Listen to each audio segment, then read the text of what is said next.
from performing arts. So the stage is theirs.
Lying well, all right, on to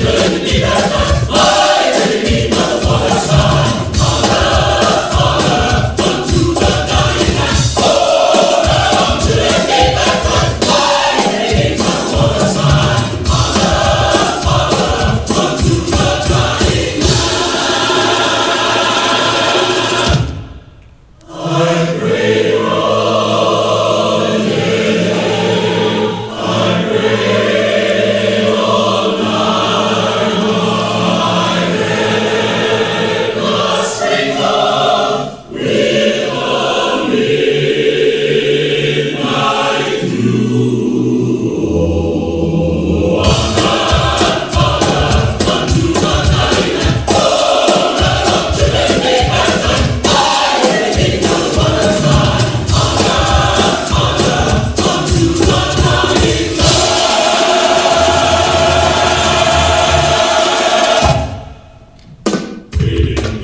run to the rock. Rock won't you hide me, run to the rock. Rock won't you hide me all on that day. The Lord said, the rock will be a mountain. The Lord said, the rock will be a mountain. The Lord said, the rock will be a mountain all on that day. Run to the sea. The sea won't you hide me. Run to the sea. The sea won't you hide me. Run to the sea. The sea won't you hide me all on that day. The Lord said to the man, the sea will be a void. And the Lord said to the man, the sea will be a void. And the Lord said to the man, the sea will be a void all on that day. Lord, won't you hide me? Lord, won't you hide me? Lord, won't you hide me all on that day? You should have been crying. You should have been crying. You should have been crying all that day. Won't you hide me? Won't you hide me? Won't you hide me?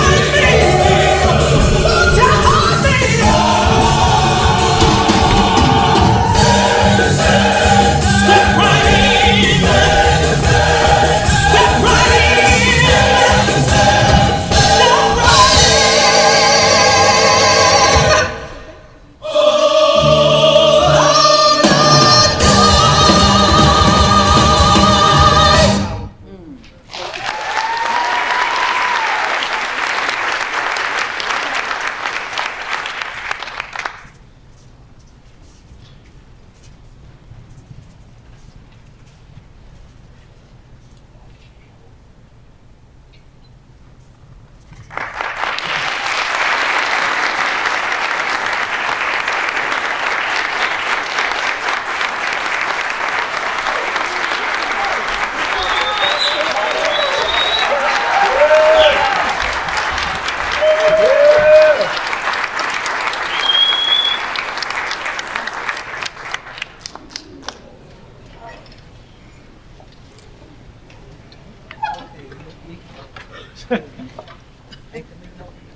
Right?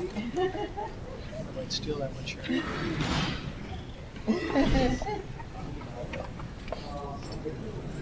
Oh, that's wonderful.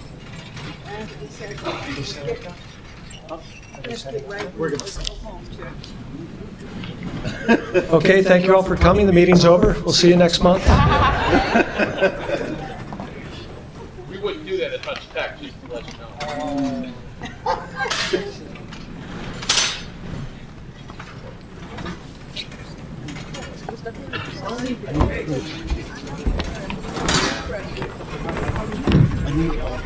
I'd like to just take 1 second for us to acknowledge the principal of this phenomenal school, Ms. Covington.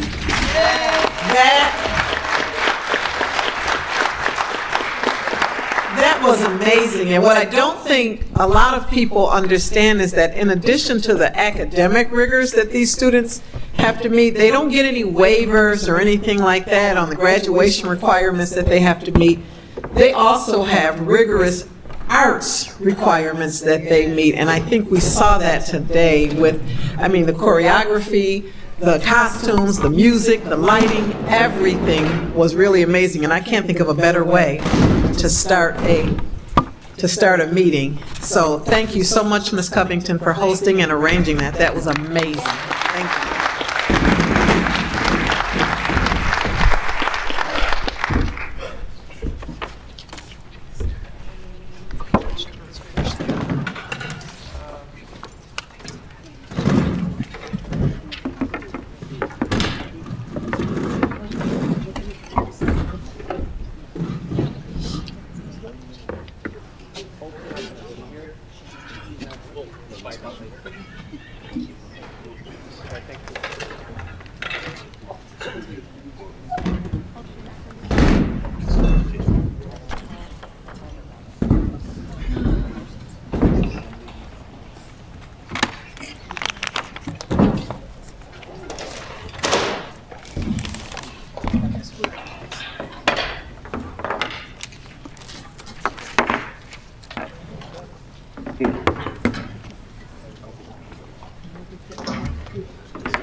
Good to see you. I'll try and be easy on you.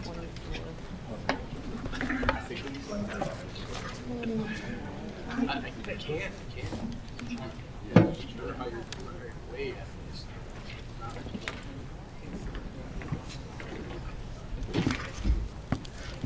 I'm just here.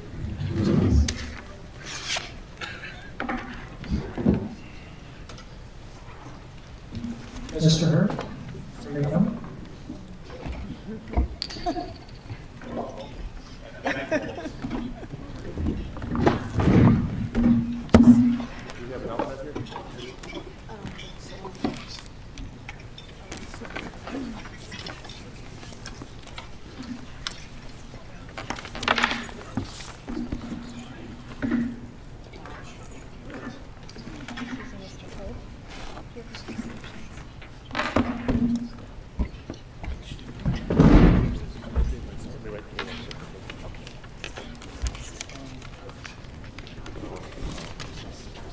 All right, everybody ready to start?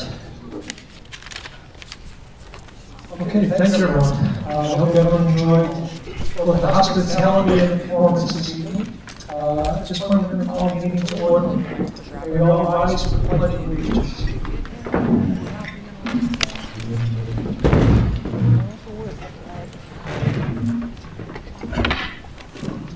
I pledge Allegiance to the flag of the United States of America and to the republic for which it stands, one nation, under God, indivisible, with liberty and justice for all.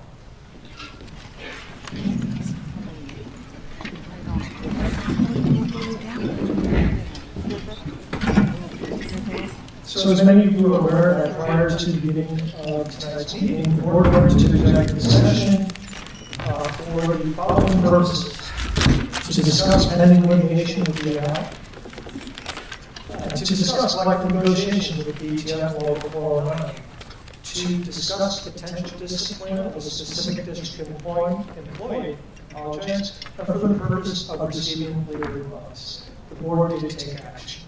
At this point, I'm going to turn the meeting over to Interim Superintendent Dr. Williams for board recommendation. Dr. Williams, the floor is yours. Thank you so much for President Petrucci. Just going to go down to the landing to do the recognitions. Be careful, hold on. Make sure, hold on, Tanya. Yeah, okay. Make sure you don't go down here.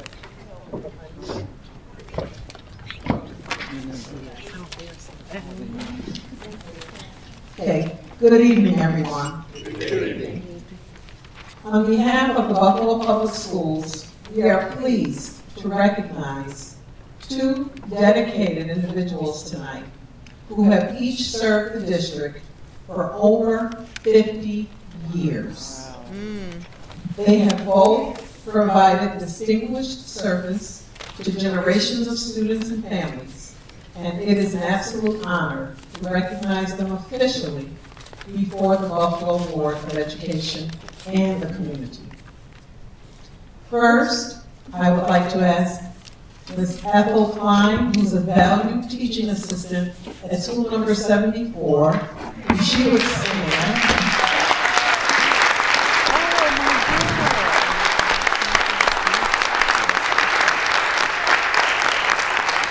She will be introduced to us by Associate Superintendent Darlene Jesnowski.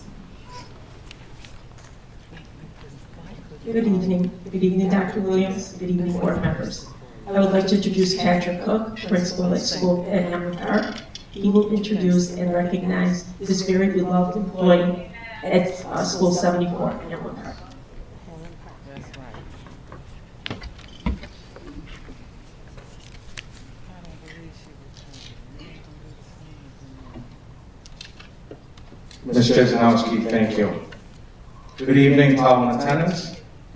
Thank you for both the time and recognition of our prestigious colleague, Ms. Ethel Klein. Thank you, Dr. Williams. Thank you, all members of the Board of Education.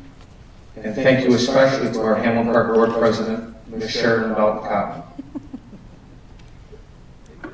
Ethel Klein has been educating students in the Buffalo Public Schools for over 52 years. Her dedication and commitment to the students and families of Hamlin Park is unparalleled. Ms. Klein has taught generations of families throughout her years.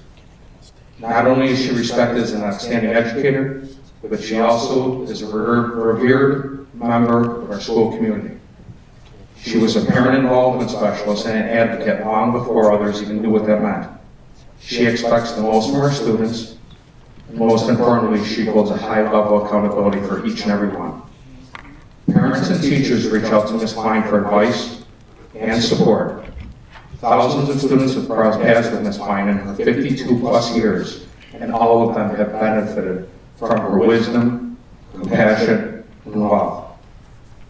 The City of Buffalo owes Ms. Klein a deep debt of gratitude for her outstanding service to our students and families. Thank you, Ms. Klein. You have truly made a difference in all our lives.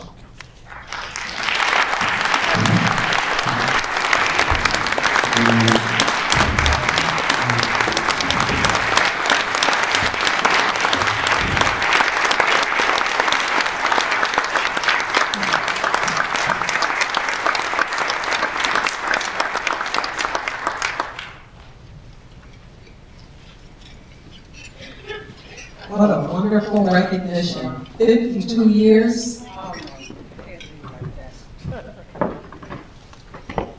I know this. I would like to have the board come and take a picture with Ms. Klein. She looks amazing. Must have started as a baby. There we go.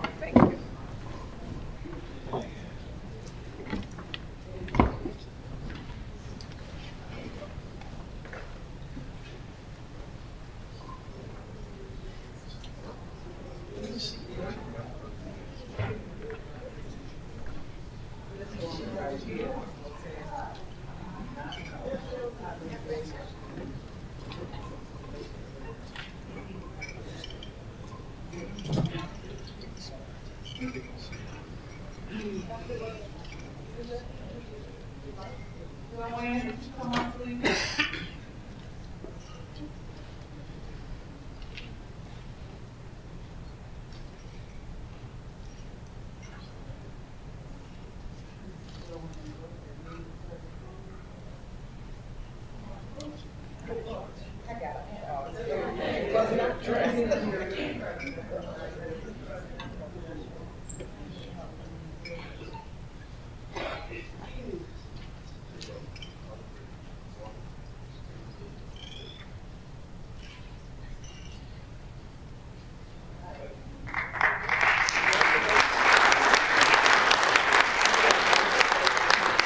We've got a couple more, so I've asked the board members to just stay down on this platform. Next, we have Ms. Elaine Sanderco, who is a dedicated teaching assistant at the wonderful school number 84.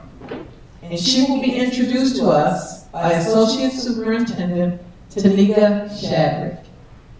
Good evening, everyone, to our board members, to our interim superintendent, Dr. Williams. I'd like to call up Principal Kapsiak to introduce Ms. Santercole.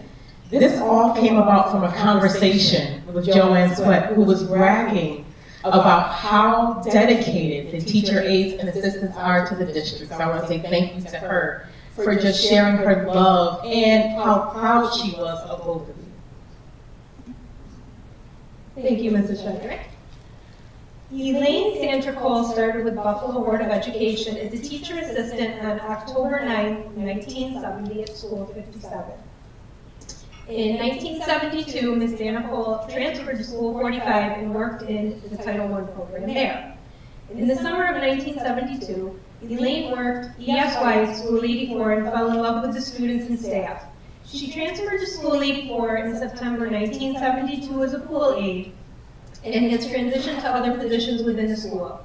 She is currently the Title I teacher assistant at School 84, where she provides assistance and support to both the students and staff throughout the building. Ms. Santercole is such an important and valuable part of the School 84 family. She has proudly worked for Buffalo Public Schools for 52 years.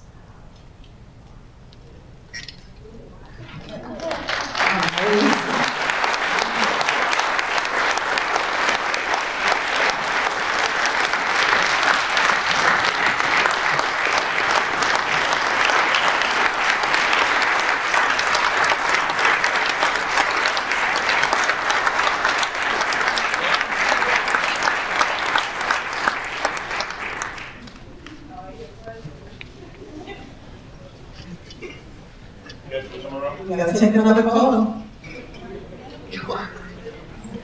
Another young beauty. That's right.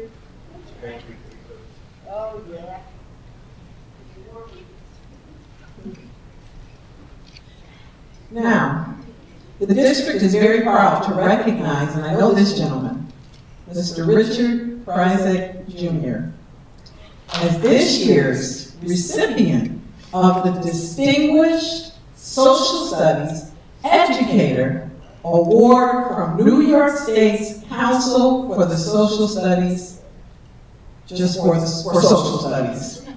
Introducing Mr. Pryzak, and to tell us more about his extraordinary award is our Chief Academic Officer, Mrs. Ann Botticelli. Good evening, and thank you for having me tonight. I have the distinct pleasure to introduce Richard Pryzak for us tonight. He is this year's recipient, again, of the Distinguished Social Studies Educator of the Year. This award is presented to an individual who exemplifies the best in professional social studies education in New York State. The person who receives this award has considerable visibility and a significant positive impact on social studies education in the state. The person's contributions are widely known and well documented over a period of 5 or more years.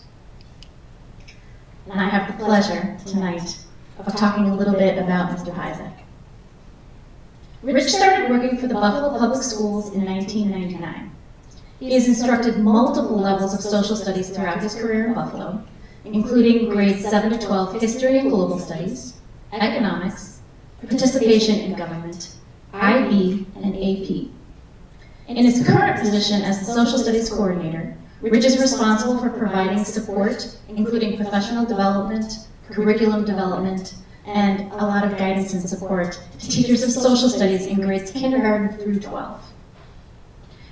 If I was to list all of Rich's many accomplishments, the organizations that he's involved with, the events he sponsors, we'd all still be here tomorrow morning. So I'm just going to give you a few highlights. Rich is the National History Day advisor, judge, and liaison in this area since 2008. He is a member of the Niagara Frontier Council for the Social Studies and an advisory member since 2010. He works on the New York State Council of Social Studies Special Projects Committee as the co-chair since 2019. He is the Buffalo Presidential Center Board of Directors since 2019. He is on the Buffalo Teacher Center Policy Board since 2014. He is on the Erie County Police and Judges Board since 2016. Part of the New York State 250th Planning Committee since 2020. He is currently the president of the Niagara Frontier Council for the Social Studies, and this has been going on since 2015. He has worked to create resources for the Buffalo Public Schools social studies teachers and teachers across Western New York. For his numerous efforts, Rich has also received the New York State Excellence in Teaching Award in 2018, the Daniel Niederlauder Award from the Buffalo History Museum in 2018, the New York State History Day Teacher of the Year twice in 2013 and 2018, and the SUNY ECC Distinguished Alumni Award in 2015. Rich is dedicated, Rich is hardworking, and he is an exceptional educator. His passion for the subject is evident in everything he does, and in everything he does to support our students and our teachers. And he's also a really nice guy. So I just want to commend you, Rich, and thank you, and give you a token.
Okay, so for our final and certainly worthwhile recognitions, the words courage, bravery, and fortitude come to mind. A very unfortunate and traumatic action took place outside of the school building at McKinley High School during dismissal on Wednesday, February 9th, that could have easily and with full understanding left the school's entire staff of administrators, teachers, aides, assistants, clerical, custodial, SST and cafeteria, students, families, caregivers, and the community at large broken and shattered. Because our worst fears were realized, and we were all forced to confront them. A beloved Buffalo Public School student and staff member were severely injured, and it was witnessed by masses of students and staff. But, you heard me say earlier that this involved McKinley High School, and that school has a long-standing legacy of strength, resiliency, togetherness, and family. And there's something really special about being a part of the McKinley Mac family. So I will now ask our Associate Superintendent of School Leadership, Ms. Toya Wilson. I see she's already up here, she's ready to go, to present some very, worthwhile public recognitions that are very well deserved. Associate Wilson. Thank you. Good evening, board members, superintendent, colleagues, and community. I'm honored to be here tonight to celebrate the heroic acts of the Buffalo Public Schools employees at McKinley High School on February 9th, 2022.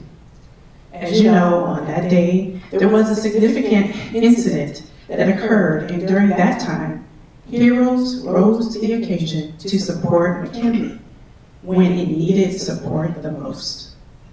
Before I share the names of these heroes, I would like to take the time tonight to share a few quotes to define the essence of a hero. I think a hero is any person really intent on making this place a better place for all people. A hero is an ordinary individual who finds the strength to persevere and endure in spite of overwhelming obstacles. Heroes are never perfect, but they're brave. They're authentic. They're courageous. They're determined, discreet, and they've got grit. The McKinley way, right? Heroes are people who rise to the occasion and then slip quiet their way. They're not looking for the fanfare. Simply put, a hero is a person who's admired or idealized for courage, outstanding achievements, and noble qualities. I think all of these descriptions exemplify the staff at McKinley who stepped up on that day and continue to step up every day to support the healing needs of the community. Tonight, we are here to recognize these extraordinary individuals for their heroic acts. When I call your name, please come forward. Officer Bradley Walker.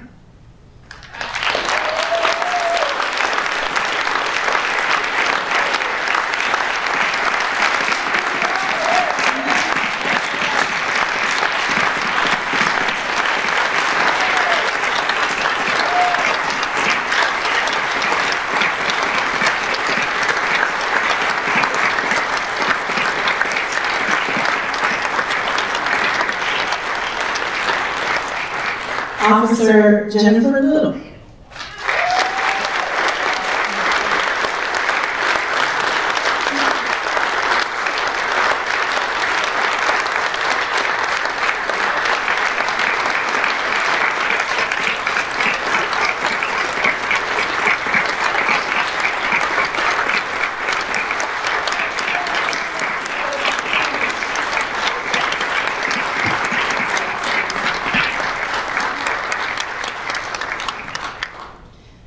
Both officers here today risked their own lives to support McKinley, and we, the Buffalo Public Schools, would like to recognize you for your courage with these beautiful plaques that outline the work and support you always give and continue to give McKinley.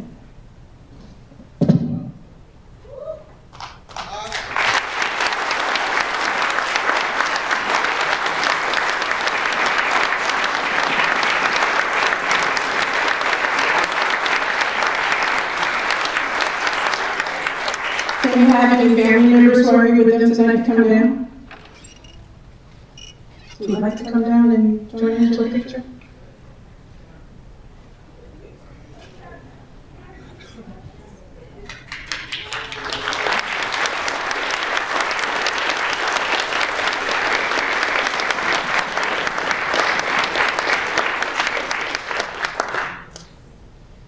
And we would be remiss if we did not share that Bradley Walker's mother, Mrs. Perrette Walker, is one of our revered, recently retired principals from the Arthur O. E. School of Distinction, number 61.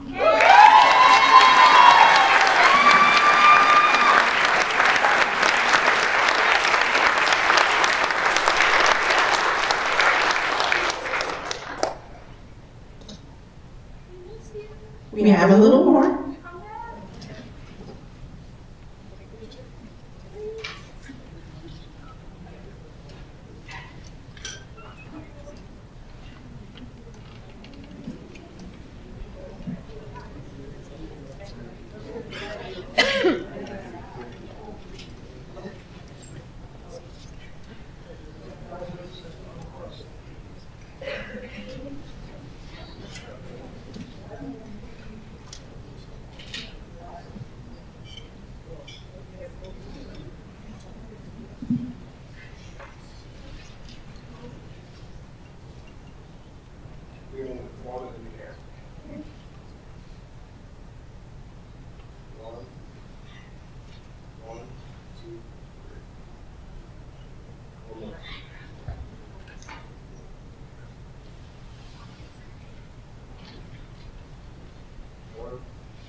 We have one final recognition.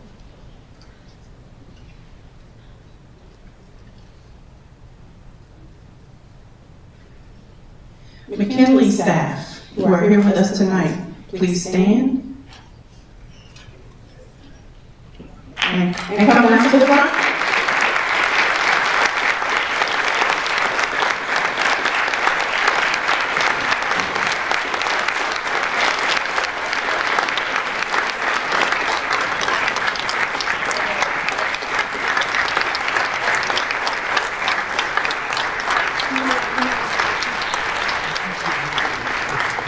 If I could ask for everyone to stand, there are so many heroes that did so many just awesome, unthinkable things the day that this situation happened, that we felt we needed to give honor to the entire staff at McKinley High School. Mrs. Wilson? Yes, everyone at McKinley is a hero in some way. Whether you helped someone who was wounded, or you simply helped students feel better about being scared in the moment. And so for that reason, we really wanted to honor the entire school community, because we looked at trying to get a list, and there were just so many things that people stepped up to do on that day that really just helped the students and helped everyone who was dealing with a really difficult situation. So tonight we honor the entire McKinley staff, and we'd like to recognize you with this plaque that we want to see hanging in your home, the Mac House.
Thank you, and another congratulations to all of our honorees tonight.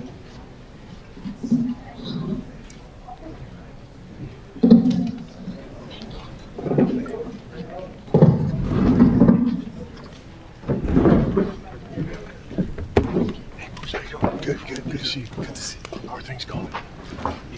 Good.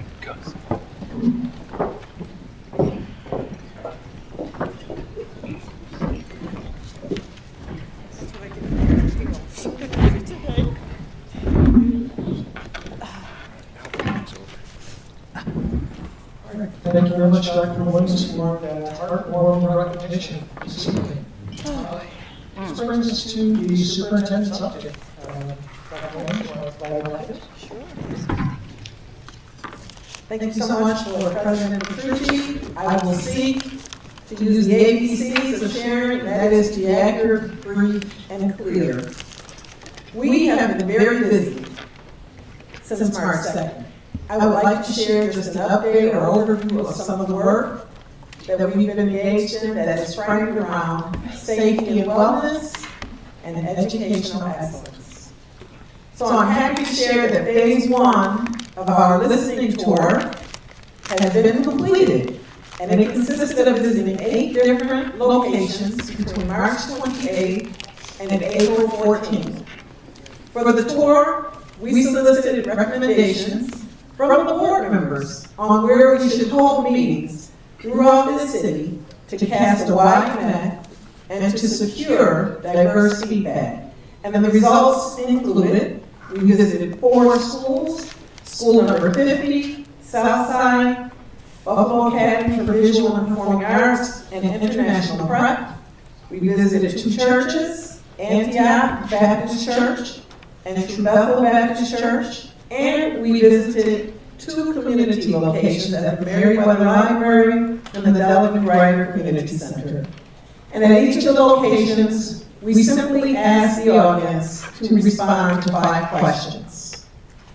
We had moderators and scribers at each location, and currently we are engaged now in collecting some qualitative data back from the responses that we received. It will be analyzed, it will be disaggregated, and we will begin to look at patterns which will allow us to prioritize some of the value areas that we heard loud and clear from the community for our 22-23 strategic plan. In addition to visiting all of the locations that I just shared, we also met with most all of our building principals. And I will meet with my final group of principals tomorrow evening. In addition to that, we have 3 additional phases to collect even more data. We want to be inclusive. So, on Monday, I will be meeting with a group of students in the Omega Mentoring Program. Dr. Wright has helped to facilitate that. We will also be meeting with our inter-high students. And we also, because we want to be inclusive, will be meeting with students who have encountered some challenges in schools, who may have incurred suspensions or truancy. We want to hear feedback from them. I was also visited by Mr. Rodriguez, who is here tonight, and he requested that I come to visit one of the churches that's on the west side, and to meet the community and get some feedback and share a little bit about my vision and my goals with them. So I'm looking forward to that meeting that's coming up, I believe, in another week or 2. We're also going to be meeting with teachers. And then finally, we will conclude with a meeting at the Northland Corridor with our community leaders who are faith-based, business, and not-for-profit. So our goal is to have all of our tour sessions completed by June 1st of this year. So I'm excited about that. I'm very excited. I think we got some great feedback. We had close to, I believe, 250 folks that have showed up to the tours, which tells me that there is interest in the Buffalo Public Schools and what's happening with our children. So I was very excited about that. The second piece I want to share is that I think the Buffalo Public Schools must begin to create and share our own narrative. And so we began sharing brief updates on the work taking place in our district a couple of weeks ago. And it's just a newsletter that's a couple of pages long, but it highlights different areas in the district and the work that is going on, and then we provide spotlights. And you never know who the spotlight will be on. Our first spotlight was on board member Paulette Woods. You didn't even know. Our second spotlight last week was on the International Prep School. So we don't know who our next spotlight will be on. You'll have to read it to see who the spotlight will be on. but it's titled Signed, Sealed, and Delivered. It's an easy read. It's submitted weekly by our cabinet members on the work that they are involved in, because I do believe that if we don't share true narrative, then we run the risk of false and negative narratives being shared about our district. So we will be sharing what the true narratives are and the work that's happening. There's a lot of good work. I think we saw today something phenomenal with, the performance that the students performed in here at the Buffalo Academy of Visual and Performing Arts, and we want to get out more about the good things that are happening in our district. I'm also looking to begin providing the Challenger and Criterion newspapers with weekly updates on the work that is happening in an effort to get out to the community, what's happening in our district. There are other newspapers that we certainly are willing to subscribe and put information in, so if folks have other newspapers that they would like for information to be put into, please just let me know. We also submitted a document that was titled 25 Days, and what it really entailed was how we have entered the work, how I have entered the work as the interim superintendent, and the work that the cabinet has really been involved in for the first 25 days of my tenure as interim superintendent. I believe we have copies of that document here, so if anyone is interested in reading it, I believe Mr. Barnes has copies to talk about not only what we have done up to this point, but some of the goals that we have, short-term goals, that we would like to be engaged in prior to May 31st. Let's see here. I will be creating a multi-tier communication that will be going out to our community, to our families, to our partners, just to remind everyone on behavioral expectations as they enter our school buildings. It's a reminder because for a while, we had limited visitors into our schools in accordance with CDC regulations. But I believe it's time to share with everyone, just as a reminder, some expectations to continue to ensure safety and orderliness in our schools. And some of the basics include making sure that upon entering a building, that everyone reports to the main office, they are willing to sign in, they only report to authorized areas of the school that they should be in, and speaking respectfully to all of our school staff. We are in the business of educating children, and it's important that when children witness adults engaging with one another, that it is respectful. And so I will be creating a multi-tier communication that will go out via the robo. We will also put it out on social media that we have high expectations for behavior when we have visitors entering our schools. I just would like to share a very brief COVID update so that we all remain mindful and diligent that COVID is still very active in our community and it is easily spread. Currently in Erie County, we are at a medium level, which is yellow. As of April 14th, there were 61 patients with COVID-19 in Erie County hospitals, and we still have some zip codes where we have higher positivity rates, including zip codes 14213, 14214, 14215, and 14216. And so we're still actively engaging in testing and encouraging vaccinations because those are the best strategies against COVID-19, as well as masking and continuing to socially distance. And finally, I want to congratulate Dr. Morrell. I believe that one of her students who participates in her MBK Fellows program will be participating in a statewide discussion coming up, is it this week? Next week. And it's a statewide, My Brother's Keeper, exemplary schools, models, and practices. And she does phenomenal work with our MBK Fellows. And we want to congratulate Jaden Coronado because he will be one of the presenters. That concludes my report. Thank you, Dr. Williams, for your thorough and thoughtful comments. Which brings us to the comments from speakers portion of our meeting this evening. Let me start by reading the guidelines for speakers. At this time, the board welcomes speakers who have signed up to speak at tonight's meeting. Please be reminded that all speakers' remarks must be limited to 3 minutes or less. We ask that speakers be mindful that this is a business meeting open to the public and televised locally. Attendees and viewers include persons from throughout Western New York, including children. The board asks that speakers conduct themselves professionally and that their comments remain civil and courteous, bearing in mind that they will be heard by people of all ages. This is an opportunity for Buffalo's residents to address the Buffalo Board of Education about issues that serve the public interest and the district mission. And the board asks that speakers demonstrate appropriate decorum. And as always, thank you for joining us tonight. I believe that BTF President Fillmore Moore is in the audience who wish to address the board. Mr. Moore, we will call on you first.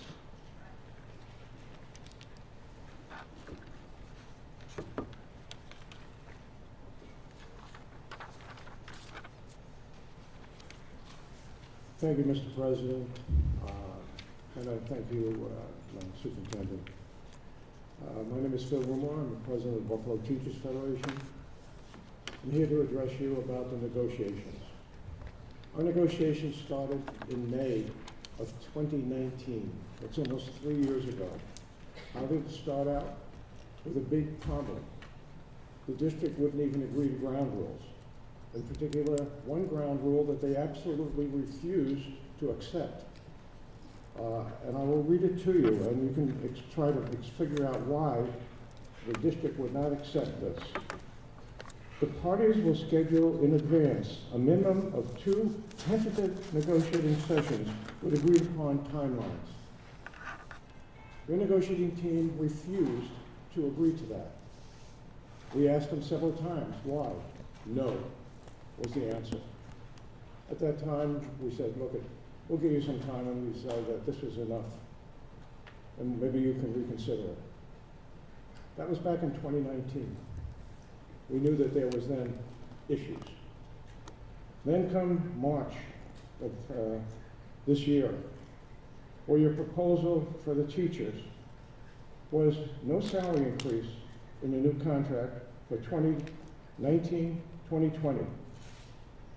No retroactive payment for teachers who retired prior to the ratification of the contract. No increase in the number of, there's going to be an increase in the number of weeks of the school year from 42 to 44. There's also going to be an increase in the number of hours for teachers that teach both 7th and 8th grade in an elementary school. And on top of that, then teachers would pay 20% towards their health care. That wasn't enough. 2019, 2020, no salary increase. 2021, effective with ratification, only teachers who are on board would get any kind of increase. 22-23, 0%. And then in 2024-25, a big 2.5% increase. This is while you're telling teachers they have to work 2 extra days, pay 20% towards their health care, and get minuscule salary increases. Inflation and cost of living was 7 and 8% and has been. Now your budget, we've taken a look at it. You have a $280 million in your reserves, $280 million. Those are in unrestricted reserves. You also have $36 million in restricted reserves, which could actually be used for other purposes.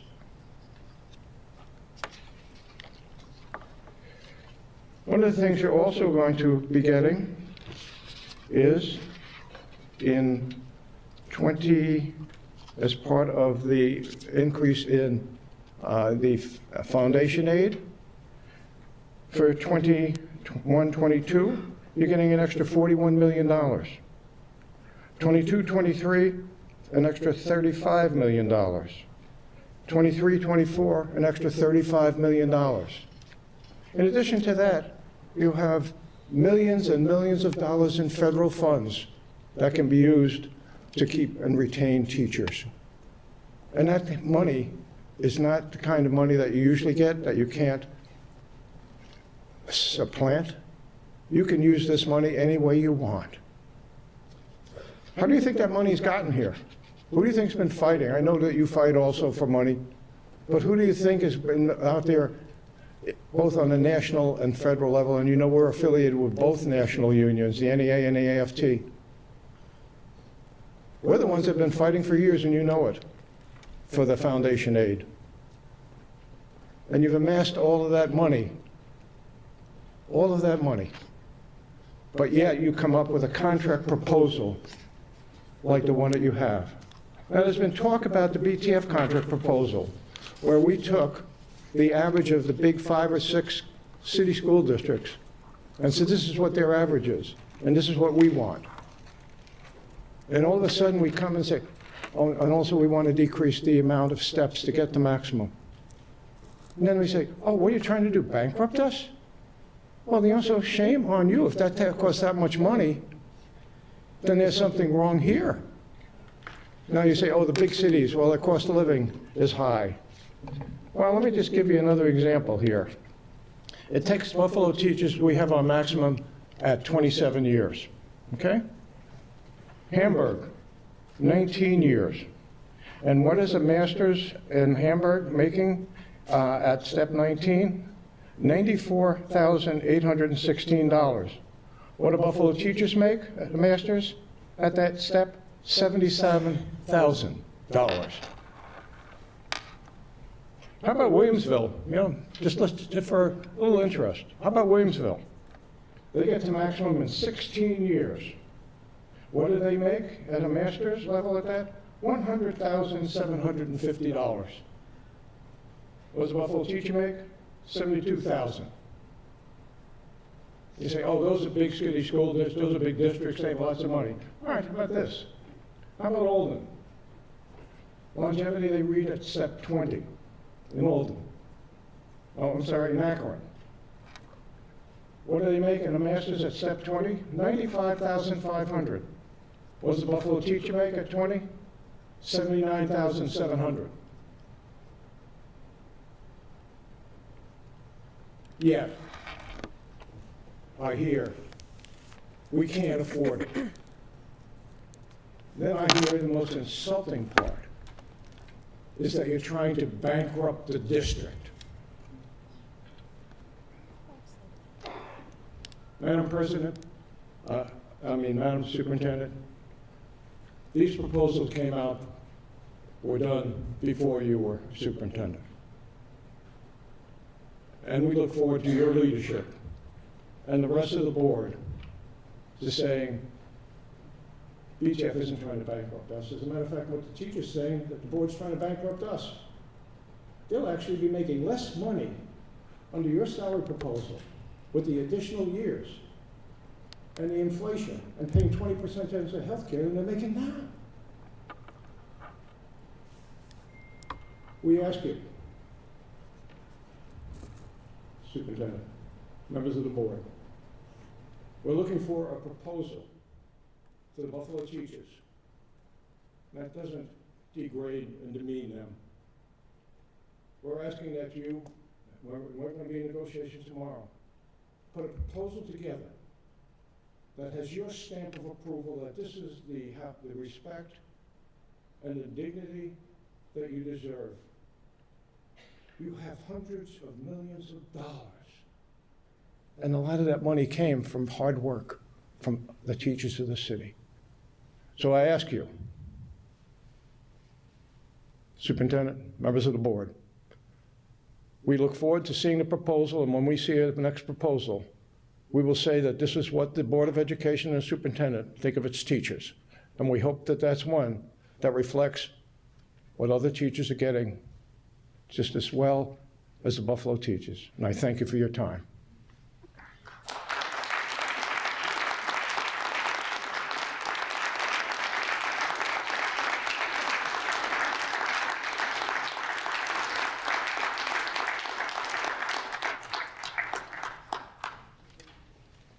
Thank you very much, President Ramon. Next up on our speakers list, we have Carthen Carter, concerned citizen regarding students on the bus.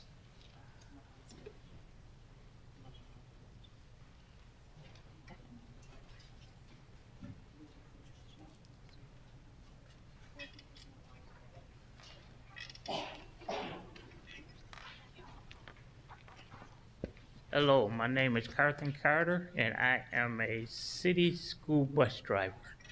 And I think I talked to the board at Antioch. So the thing that we need is aides. We do not have enough aides to ride the bus with us. A bus driver job is very important when we transfer kids to school.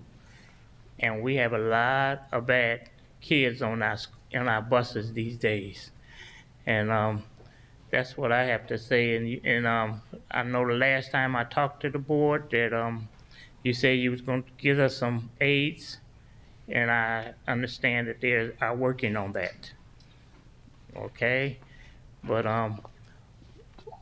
what I like to just say is that we drive the buses. We have to watch for the people in the streets, not only the kids in the bus, but we have to watch the kids. So there's a lot of duties that we have to do as driving the bus. That's why we need aides. Okay, and you say you was gonna come to my June union meeting. Okay, so after the meeting, I can give you the date that we're gonna have it. All right, because I know everybody at the union meeting would love to talk to you. They couldn't be here today. Okay, all right, thank you.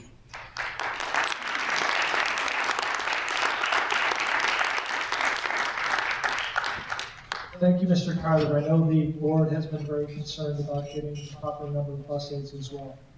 Next up, we have Otis Tucker, a concerned citizen and parent regarding bus drivers.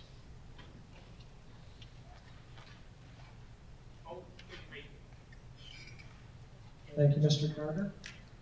Next on the agenda is Amy Quindy, teacher, regarding contract negotiations, salary, and the rate of inflation.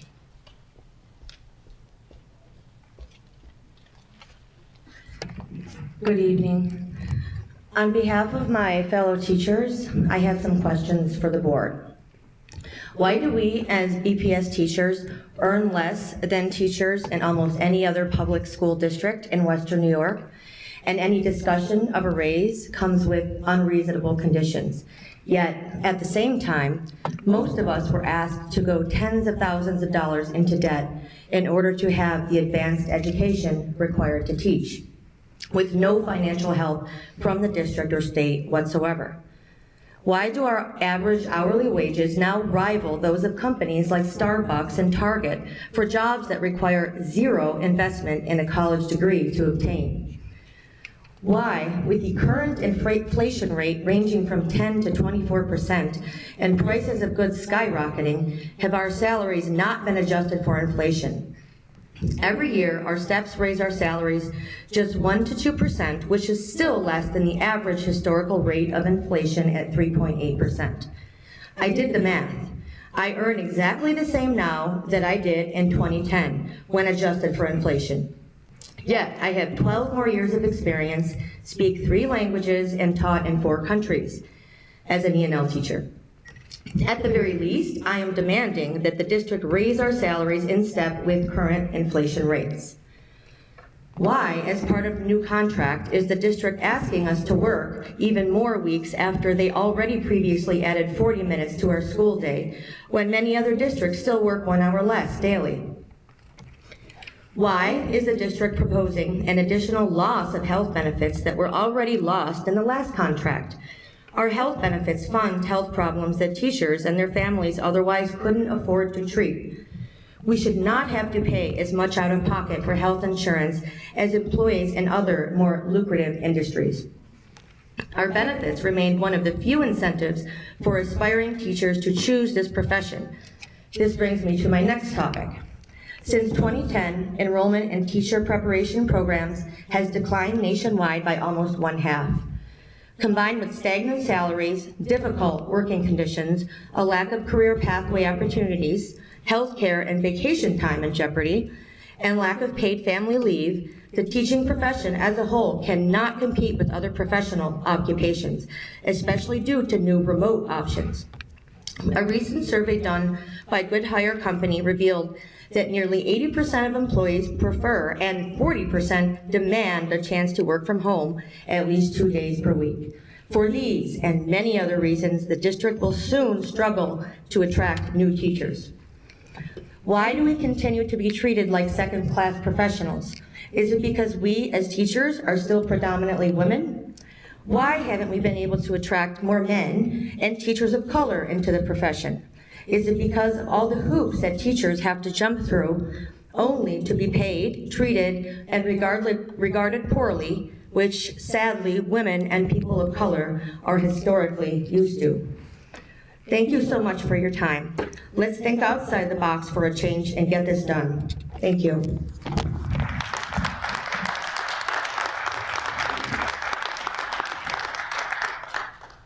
Thank you very much for your comments. Next, we have Sheila Jones, a teacher assistant regarding the summer arts.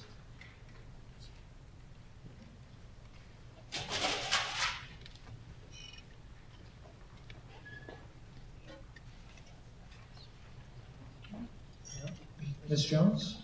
Okay. Followed by Kamal Fields, concerned citizen and parent regarding PET.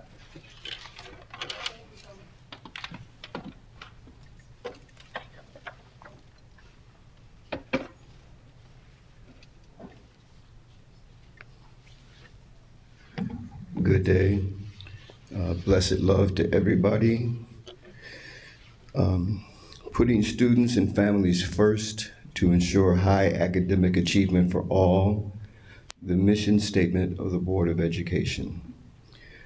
It seems that we spend most of the time at these meetings addressing adult issues and not student issues. I wish there was a way to reverse the actions that have been taken that limit public input.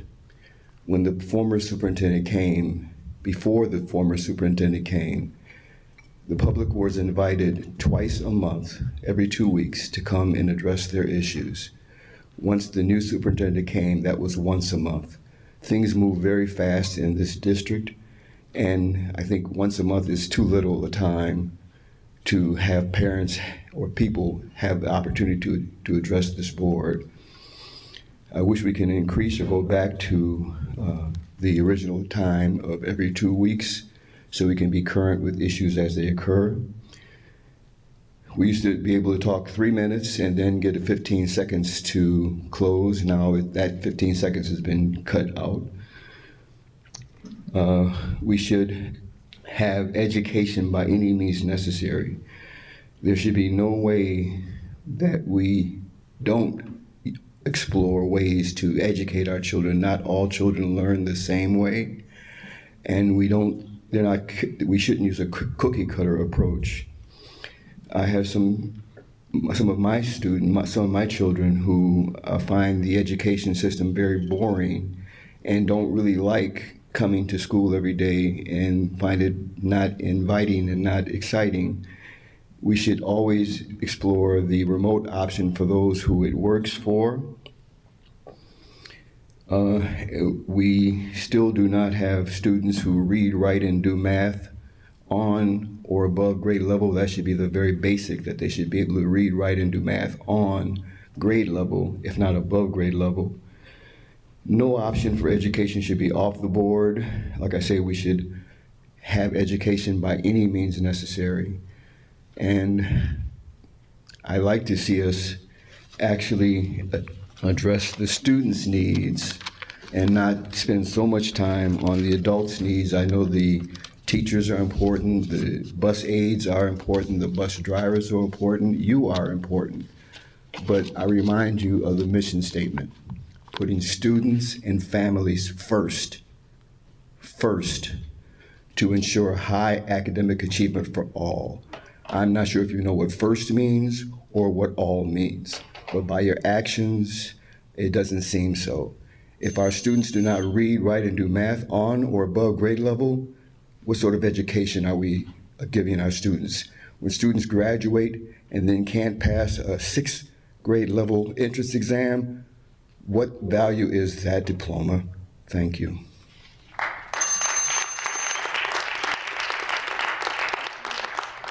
Thank you very much for your comments and concerns.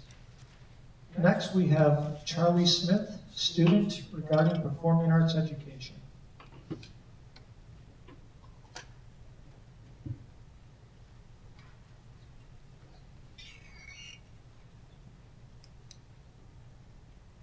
Mr. Smith? Mark Bruno, teacher and parent, regarding misleading BTS data. I see Mr. Bruno's approaching. The floor is yours, Mr. Bruno.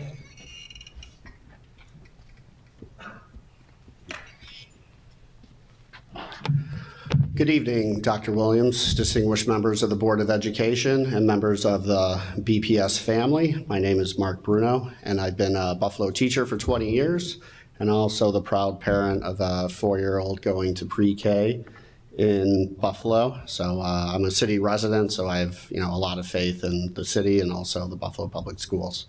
Before I get started, I just want to give a big shout out to the students who performed before the board meeting. I don't know about anyone else, but they were fabulous. I could have watched that all night. And that is a perfect example of a lot of the good things going on in the Buffalo Public Schools.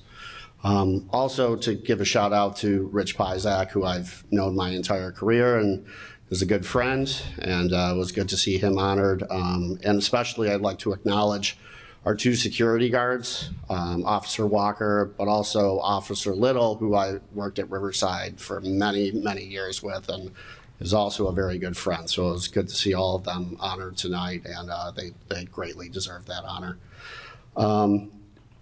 Dr. Williams, I just want to thank you for the last board meeting when you answered every speaker and spoke to every speaker. And that was huge for me because we haven't seen that in quite a long time here. So the fact that you addressed every speaker was just, great, and thank you for doing that. And I appreciate you going on a listening tour. And I hope my comments are not directed at anyone here. They're directed that I'm about to speak about.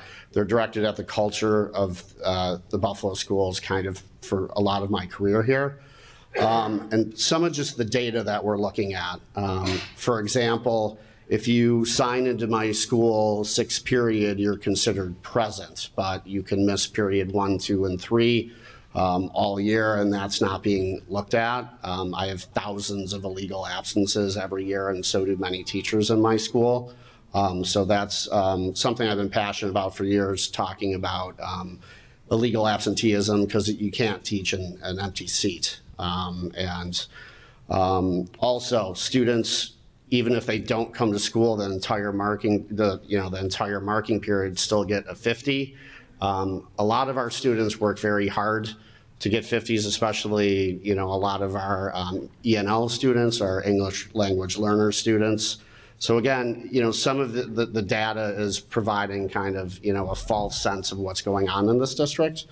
And also when it comes to school safety and violence, there was a presentation about school suspensions. I think we can all agree that the fact that most of the principals in the district were here at the last board meeting and the board meeting before that, and there is definitely an issue with safety in the schools. And I hope we could start looking at how many weapons are coming into schools, how many physical altercations are in schools. Again, I think we have a new beginning here, but to tackle these problems, I think we have to look at all of the data and not just some of it. Thank you for your time, and more than praise, we need a raise. Buffalo teachers do, and I've only had one contract in 20 years here, and I think it's time to pay Buffalo teachers what they deserve. Thank you so much for your time.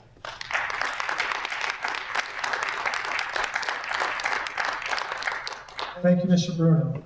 Next up, we have Hutch Tech graduate Gary Swain from Local 17 regarding the custodian pay. Very nice, thank you. What a wonderful school you have here. Not that the school that we did this before wasn't just as wonderful, but very nice, and the presentation was great. Dr. Williams, Buffalo School Board members, good evening. Hopefully everybody had an opportunity to see Monday's news story from WGRZ Channel 2. Claudine Ewing did a little interview with me. If you don't know, Claudine reported on the 13-year-old Buffalo Public School contract with the School Engineers Association, and of course, the subsequent contract with the school, Buffalo School Custodians. In her story, she talked about how the school custodians have gone to work now for 13 years without raises, and only seen an increase because of the New York State minimum wage going up in 2020 and 2021. She also asked who is ultimately responsible for the disconnect, and I said, doesn't the school board have the final say and therefore responsible? Now, for some fun facts. Fun fact number 1, Buffalo School Board is made up of 9 publicly elected members. This current board, 4 were elected in 2019, 1 in 2018, 3 in 2016, and I'm sorry, 1 from 2010. So 2010 is kind of when the whole thing went off rails for some reason. And I wanted to ask the board member, do you remember why this contract wasn't renewed back then? And what is so important that it's held up for 13 years now with the school engineers? And is the reason more important than the livelihoods of the 200 plus custodians that work in your schools? The other news that I've read lately is how the Buffalo School Board has bought out the contract from the last superintendent, Dr. Cash, at $316,000, principal at McKinley for $275,000. So we're talking $591,000 have gone out, half of which for somebody that's not actually working. And I wanted to say that if that's how it works, I'm in.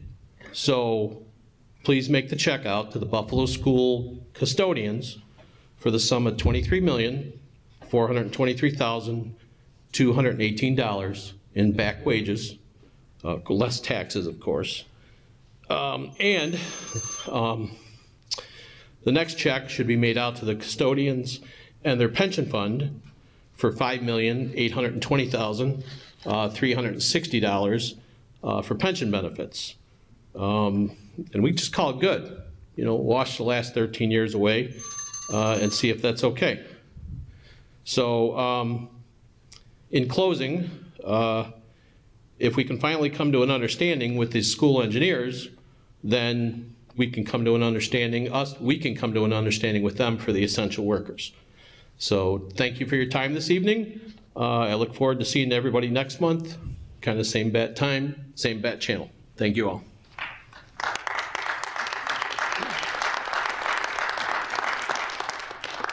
Thank you, Mr. Swain, for your comments. Next, we have Deshaun Baldwin, parent advocate regarding parental rights.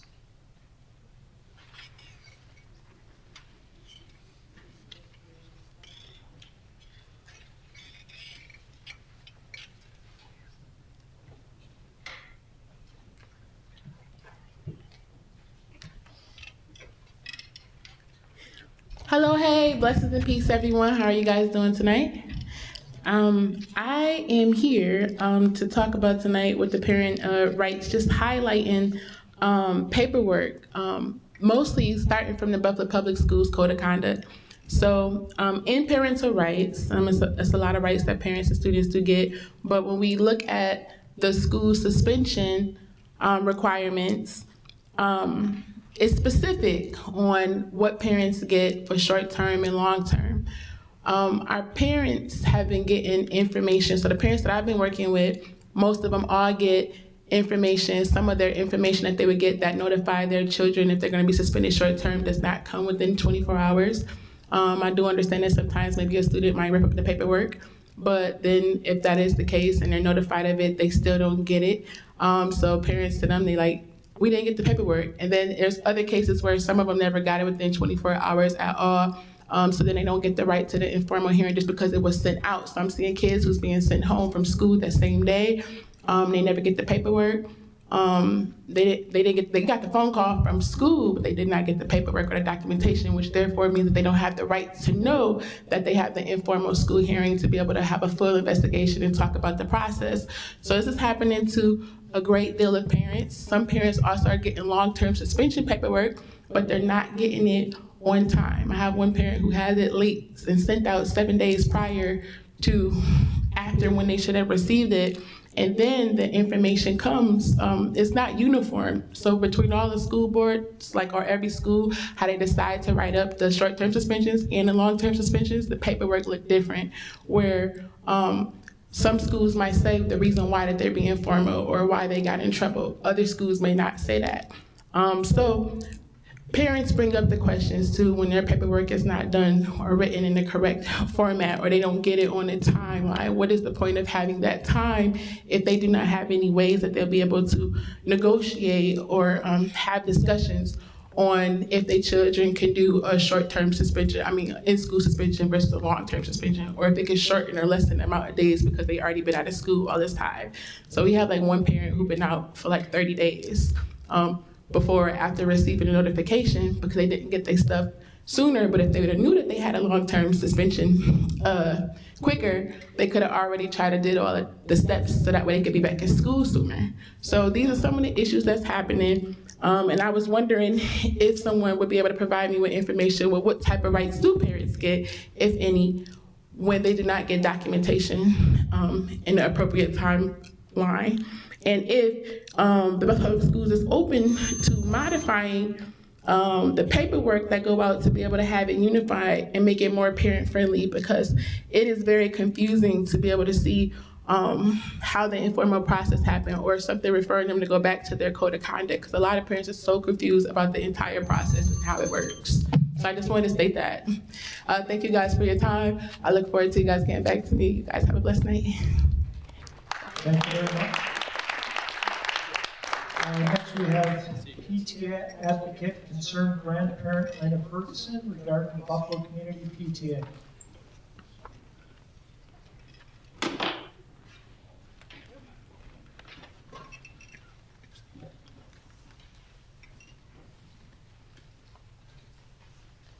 Hello everyone, can you hear me?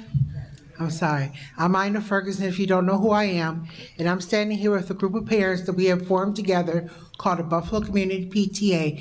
I just want them to introduce themselves and let them know where their child go to school, please. Hello, good evening. My name is May Bynum. I have a granddaughter go to Bennett, and I have some granddaughter go to 81, and Build Academy. I have some nieces and nephews. Hi, I'm Erin Ruffins. My child goes to Primary Hall. Sarah Lee Palmer, and I have a senior at Buffalo Visual and Performing Arts, and then I have a freshman at Western New York Maritime Charter School, and then a 6th grader at South Buffalo Charter School who aspires to come to high school at Buffalo Visual Performing Arts. Desmond Knowles, and I have a 6-year-old here who goes to Buffalo United Charter School, and I also have a senior who attends BAFPA proudly. Thank you. I just want to say briefly to introduce you to us, we have formed together collectively to represent for all children in needs in the city of Buffalo. We will be the first charter ever in the state of New York to collectively have a Buffalo Community PTA. That stands for Parents Teachers Association. I apologize, which we have over 250,000 members throughout the state of New York. And I want to thank the district for being very supportive, coming out for all children, because all children need to have somebody to advocate for them, tell parents to stand up and collectively work together as a whole. Thank you, that's all I need to say. And the charter meeting is May 10th. We have flyers in the back. I have sent them out to all board members, been posted on social media. May 10th, it'll be charter at 2421 Main Street. If anybody does not know, it's the Belmont Housing in 1199 building on Main Street. It's from 6 to 8. And please come. Thank you. Thank you, Ms. Ferguson.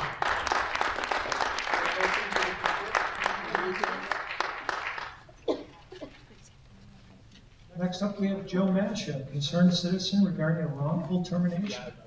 Mr. Masha, the floor is yours. Thank you. And good evening, everyone. Dr. Williams, distinguished board members, President Petrucci.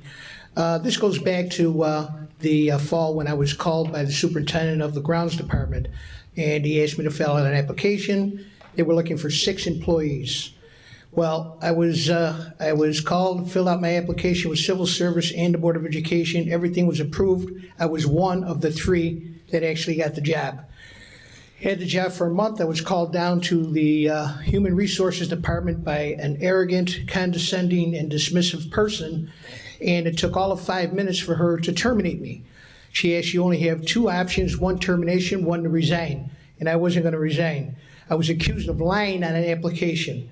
The Board of Education and the Civil Service applications, I crossed every T, dotted every I. My only option was to come here, plead my case to the board members, and see if this termination could be overturned, and I can get back to work. All I want to do is go to work with the grounds department. I was there 14 years, lost a shoulder, back to work, and all I want to do is go to work with the department I've worked with before. I have no problems with anything. All I'd ask for at the minimum is a hearing. I understand not only there's a new superintendent, but you have a new human resources director. And again, I've been trying to get in touch with somebody for a month. I've actually sent the president, Dr. Williams, and the new superintendent emails about trying to have a meeting, which hasn't happened. All I want to do is get back to work. I was accused of lying on an application, which is ridiculous. The question was, were you ever terminated or resigned from an employer? Which my answer was no. Well, I was accused of lying because they said I was an employee of the Buffalo Municipal Housing Authority, which I was never an employee. I was an elected commissioner, just as you board members are elected. So if you board members are elected and I'm an employee, that means you're all employees of the Board of Education. Ridiculous. All I want to do is have a fair hearing, go back to work with a department I love, guys that I've worked with for 14 or 15 years, and just do my job and bring to the Board of Education what you need. Passion, compassion, work ethic. I know the schools, I know the employees, I know the work. I've been a construction worker, most of you know me, for over 50 years. So I do know a little bit about the grounds department working there. So please, please, review it, overturn it, because it's false, and let me go back to work. Thank you very much. I appreciate your time. Thank you, Mr. Marshall. Next up, we have Kathleen Richardson, parent concerned citizen regarding a national superintendent search.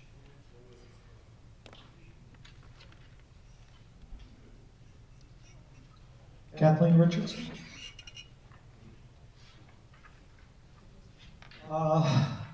Next up, we have Kate Hack, concerned citizen BPS teacher organization regarding organizational priorities. Good evening, everyone.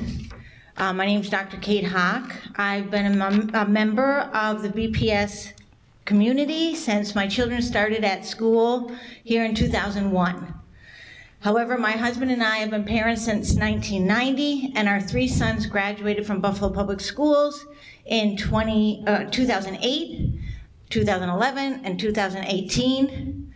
It seemed like high school would never end for my husband and I. I'm also a retired elementary school teacher and literacy coach, and a proud member of the New York State United Teachers Retiree Council No. 2.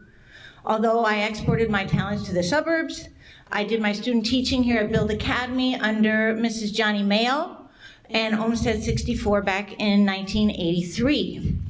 So bringing up children in this city is not easy, but I was lucky to find a support system along the way with the Buffalo Parent Teacher Organization, a district-wide board-recognized parent group. Currently, I serve the BPTO as the curriculum chair, and I'm here tonight to welcome members, new and seasoned, to our upcoming membership meeting and to take advantage of our family and community events.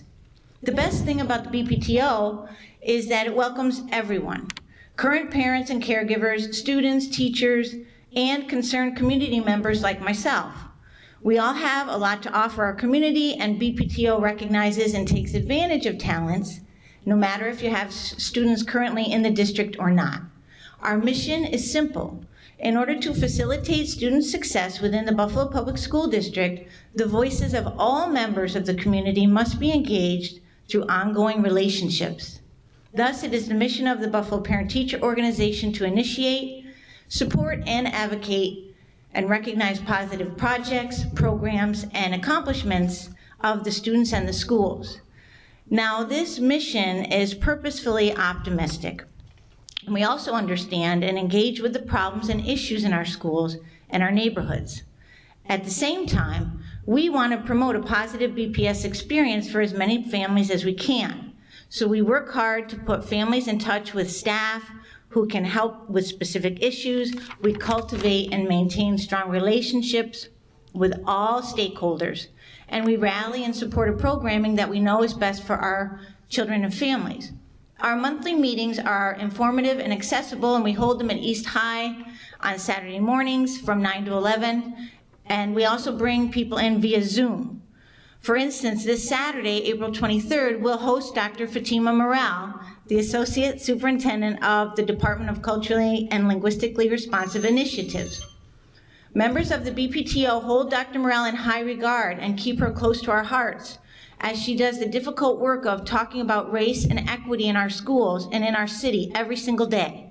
She is committed to providing a high-quality education for all of our students, even when having courageous conversations continues to be difficult work. Across the nation, parents are attacking their educational leaders for bringing real historical accounts into the classrooms. We have chosen the opposite approach. We celebrate our real and sometimes difficult history, literature, and contemporary issues, knowing that facing our history, warts and all, makes us a stronger, more cohesive society. So please come and learn more about this groundbreaking work in our district on Saturday, the 23rd at East High, 9 a.m. Thank you. Thank you, Ms. Hawk. I apologize for the hard in the first time I pronounced your name. And she also serves on the Say Yes operating committee as well. So I want to give credit where credit is due. Our last speaker for the evening is Mr. Ed Spidell, a parent regarding positivity. Is Mr. Spidell in the audience? No, I was looking forward for the positivity comments. That concludes our speakers for this evening. I now turn it over to the response to speakers from Interim Superintendent Dr. Wayne. Thank you, and thank you to all of the speakers. And when we have folks from the community come forward and speak, I really, really listen to what's being shared. So I want to begin by saying to Mr. Carter, we did, I believe, meet. He came to one of the sessions at Antioch Baptist Church, and we did get to speak a little bit, and I am definitely looking forward to meeting with the union, the bus drivers union, and hearing what some of their concerns are. And I just want to mention for the record that what he shared with me is that he is directly related, I believe it's a first cousin, to U.S. Congressman John Lewis. And so we got to talk a little bit about that. So I'm glad that he came tonight and reminded me of my commitment to come to hear from the bus drivers union. Thank you for coming tonight. Mr. Fields, it's always good to see you. I've seen you also at some of our listening tours, and it's always insightful what you have to share. I believe you mentioned tonight that we used to offer the 3 minutes and the 15 seconds. I believe we still do that. We're still offering 3 minutes to speakers with the 2:45 plus 15. That's what it was before. We offer 2:45 and plus 15, 3 minutes total. Cut out 15 seconds of closing for each time. Okay. So that's something we can talk about offline so that I can better understand. It appears that we're still offering what, as I remember in recent years, we've offered, but we can talk about that. I think we agree that, we focus on children's needs. We focus on children's needs. However, we do understand that the adults that are working in our schools and on our buses, in our cafeterias, they have to help us with ensuring that we're focusing on the children's needs. So we're all working together, and we certainly are putting our students and families first to ensure high academic achievement for all. So we do that, and we will continue to do that. Mr. Bruno, congratulations on having a 4-year-old. I can only imagine how busy you are. I want to share, though, that the way that attendance is taken, as I understand it, is really regulated by the New York State Education Department, and we follow those regulations. So I do hear and understand what you shared, and know that we will certainly be engaging in a deep dive in disaggregating our data and taking a look at attendance data as it's been taken. Ms. Baldwin, it's always good to see you. It seems we've been running in the same circles also. So you shared today that you have some concerns, or concerns have been brought to you by some of our parents regarding paperwork. And so I would ask that our Assistant Superintendent for Student Support, Dr. Brown, reach out and meet with you so that we can better understand and take a look at where there are differences in the paperwork. We certainly expect that paperwork will be getting out on time to parents. It is what is articulated in our code of conduct, that within 24 hours. You did share that there may be times where children have been given paperwork and maybe it doesn't reach home, and so schools are calling parents to make sure that they're informed. Either way, I'm asking that you meet with our Assistant Superintendent for Student Support and see where there may be some gaps there. Ms. Ferguson, it's always a pleasure to see you. I'm excited about the Buffalo Community PTA that you are bringing to Buffalo. It was nice to see some parents here in the audience. I agree that all of our children need parents and adults in their lives who will advocate for them.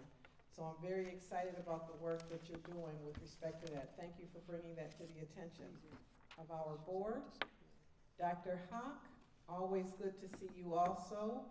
I am pleased to hear that the work of the BPTO is alive and strong, and that Dr. Morrell is going to be coming to speak and present to the group on April 23rd. I agree that she does fantastic work, and it's good to hear that the BPTO continues to embrace the work of CLRI, the important work of CLRI. I think that concludes most of the speakers. I would at this time, though, ask that our General Counsel come up and address some of the concerns that were brought forward that may be aligned to negotiations or legalities. Mr. Kuzma? Thank you, Superintendent Williams and board members. For the public who doesn't know me, my name is Nate Kuzma. I'm the General Counsel of the school district, and as part of my responsibilities, I oversee and handle, on behalf of the superintendent and the board, our collective negotiations with our 11 collective bargaining units. And I know Mr. Swain, there he is, has been here. I've spoken with him and met with him on a few occasions as well, but he's been a frequent speaker here to the board, and there has been some news coverage about the impasse with Local 409 and its impact on our custodians. And certainly I don't want to minimize that at all. In fact, in many ways I certainly support why Mr. Swain is here and what he's asking for on behalf of his membership. The custodians do extremely valuable, important work for us, and as you said on many occasions, and I know you, Superintendent, have said to Mr. Swain, as have I, we respect and certainly appreciate and value that work. And at the end of the day, I understand that doesn't put, thank yous don't put food on the table. Wages do. The wages that they work very hard for. But I want to correct the record for the public and also talk about what we're doing to address that issue. For the public to hear and for Mr. Swain to hear and for the membership, his membership that is presently here to hear. We have a collective bargaining agreement with Local 409, which represents at any given time between 40 and 50 operating engineers in our school buildings. As part of their contract, they get wages, they get a salary to operate our boilers, which is they're operating engineers, they operate our boilers, and they receive a salary for that. In addition to that salary, and this has been a system, it's called an indirect custodial system, we provide a lump sum of money based on the square footage of each building to each operating engineer. What happens with that money that we provide in terms of a lump sum contract to our operating engineers, we don't know where it goes. We know some of it, or a good portion of it, goes to pay the wages of the custodians. We know some of it goes to buy snowplows, trucks, equipment, to maintain the grounds and to shovel the sidewalks and to take care of all of that stuff. But at the end of the day, we don't know what is left and what is kept as profit from each operating engineer. Okay? In addition to that, this board provides a lot of the overhead expenses that would typically go into maintaining the school building, the cleaning supplies, the chemicals to clean the facility, the paper towels, the soap, the hand sanitizer. All of that stuff is purchased on top of those contract amounts by this board. One of the groups that we don't negotiate with is Local 17 and Mr. Swain, which is often left out of his presentation to you. If I ask Mr. Swain tomorrow, come meet me at my office at 9 o'clock, and we will negotiate increases to your members' wages, you couldn't do that. Correct. You couldn't do it. Correct. You have to negotiate with Local 409. And I'm willing to gander that you haven't had one negotiation session in 13 years with those engineers who are directly responsible for negotiating the wages and the terms and conditions of employment with Local 17. Now, that hasn't been mentioned in any one of those presentations. The appearance is that it's this board's responsibility, it's my responsibility to negotiate with Local 17. That's not the case. That is not the case. And I would like to be corrected on that, but I don't think they've met to even start bargaining. Instead, they've chosen to come here and lay it at the feet of this board, which I don't think it's not accurate and it's not fair. Okay, and I wanted to correct the record and make the record straight on that. Mr. Swain, if we can negotiate together, you and I think we could get it done in 10 minutes. Because I've settled 7 other contracts, and this board has approved 7 other contracts in the last 6 months to increase wages for our employees throughout the district. Now, what we are doing, understanding that this is a group of people that work very hard in our schools. Granted, we don't even know the names of many of them because we don't hire them, we don't pay them, we don't enroll them, we don't fingerprint them, we don't even know if they are fingerprinted by the operating engineers who hire them, despite the fact that they're in our schools. But we do understand that they need a raise.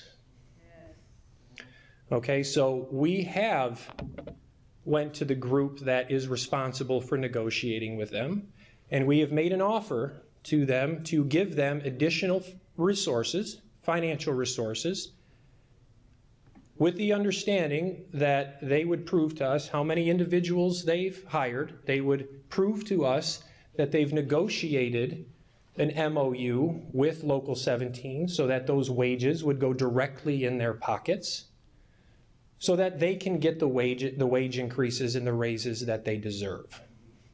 We are near the finish line on that, and I'm hopeful that we can get that done. But with the agreement to provide additional resources, we need to ensure, one, that that money goes directly to our custodians that are working, and that there's some accountability on behalf of the engineers to demonstrate to us and to this board that that's where those financial resources are going. And I've made you aware of that, Mr. Swain, and I don't know to the extent that 409 has even brought that to your attention at this point. I know they're in, sidestep that one. So in any event, we are working on it, and it's not something that's completely within our control. We need agreement from the other side, Local 409 in this instance, to finalize this MOU. And once that's done, it's not going to be everything and anything that you want at this point, but it's the best we can do at this point in the construct in which we're operating. So I want the public to know we've been working on this for 3 or 4 months. We are making a considerable effort, but it's not something that Mr. Swain and I can just walk to the back here and settle ourselves. There's an additional construct that we have to deal with because we don't negotiate directly with our custodians. Okay? So now turning to negotiations with the Federation. It is of critical importance, and it is a critical priority that we settle our teacher contract and that we provide meaningful, competitive, sustainable, and affordable raises to our teachers. It's no secret that we are in a sound financial condition in which we can do that. I don't think it's productive to do this publicly. I could go through the Federation's proposals right now. I could go through 3 of them and I could tell you what the cost is publicly, which I haven't done to date. I could go through our proposals and talk about how much money that is going to cost the board over a 4-year period of time. That's not productive at this point either. What is productive in negotiations is sitting down at the table and talking through the priorities of each party. We understand that it's going to take a financial investment to resolve this contract, but we have other priorities, student-centered, that need to be addressed as well. There are benefits in the teacher's contract that teachers in other districts don't have. There are things that other teachers have in their contracts that our teachers don't have. It's trying to meld the 2 of those, and you do that at the bargaining table. I made it very clear when we met the day after our last board meeting, when we exchanged our economic package, that this was a starting point. Okay, and it was an effort to start the conversation on the meat and potato issues that we knew that we know are going to have to get resolved to get this contract done. I didn't say this is our best and final offer. I said this is the start of a conversation. Okay? In response to that, we had 3 negotiation dates that were canceled by the Federation and a demand to go back to mediation, which we're doing. We're going to meet with the mediator tomorrow, and we'll meet with the mediator again next week.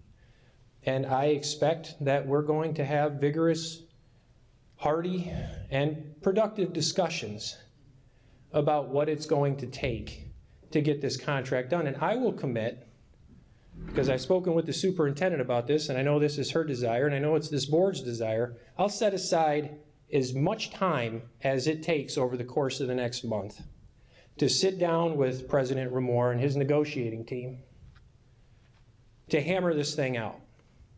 Because really, it shouldn't take that long if we can actually sit down and have a meaningful conversation about it. Okay, I know what the goals of this board are. I know what the goals of the superintendent are. We can get this done, and we're committed to getting this done. And I will set aside as much time as it takes to do that, because I think our teachers deserve it. Thank you.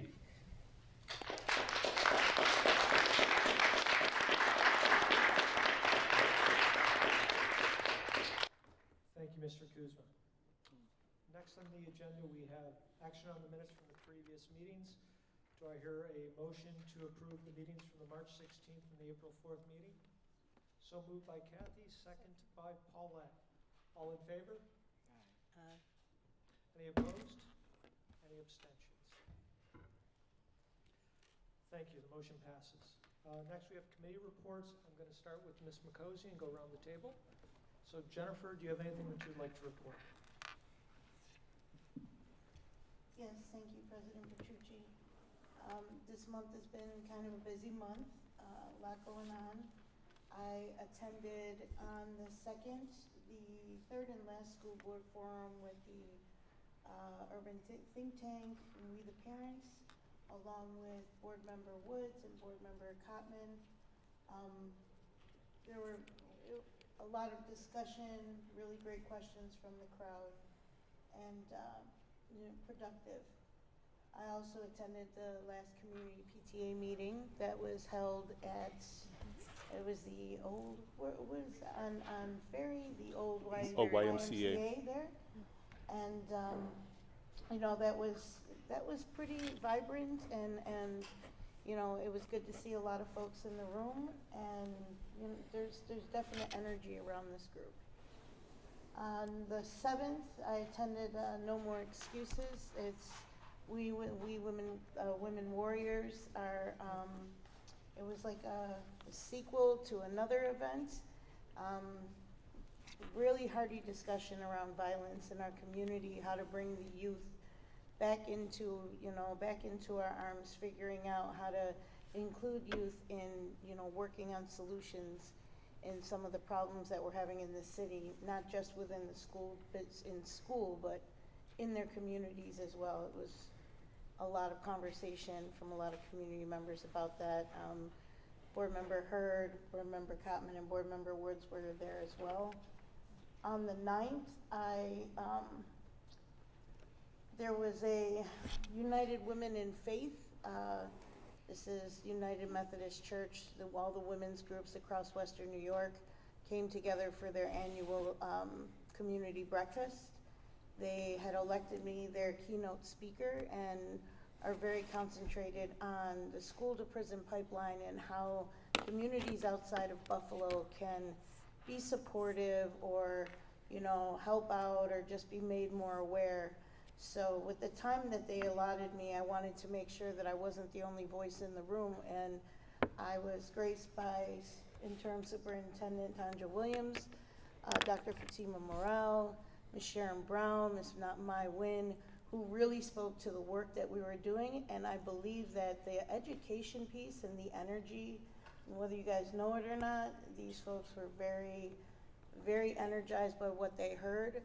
Emotional at most, because majority of these folks didn't look like us or any of the people who were speaking from the BPS, and the only information that they normally get is from what they see on TV or what's been talked about.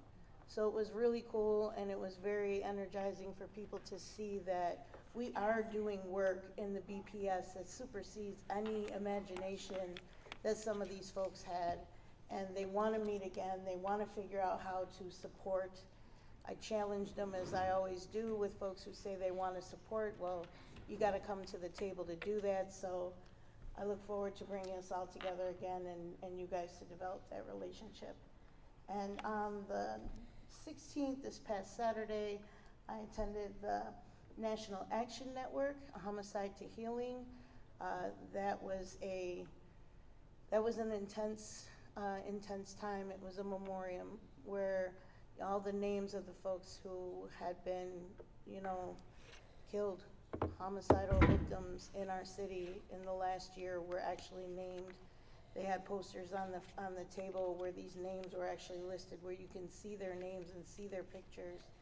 And just to address how we as a community need to come together, because this is not just on law enforcement, it isn't just on faith-based groups, it isn't just on the school system, it's on all of us as a community to be able to address what's happening, the violence in our community, and how do we take our strengths and pull them together in order to make sure that these numbers aren't as high. That also was attended by Board Member Kottman, and I just, you know, we had a busy month, other meeting with other parents, me going to different groups, and just trying to garner information from others and input. I will say this Saturday, the 23rd from 9 to 11:30, there will be a student-teacher forum at the community school session in IPrep from 9 to 11:30. We're harnessing teacher and student voices, as we've been hearing. I know myself, I don't want to speak for the rest of the board, but teachers and students are coming to the table as if they're not being heard as often or as much as they'd like to be. They have suggestions, they have ideas on ways to help us attack issues, and they want that input.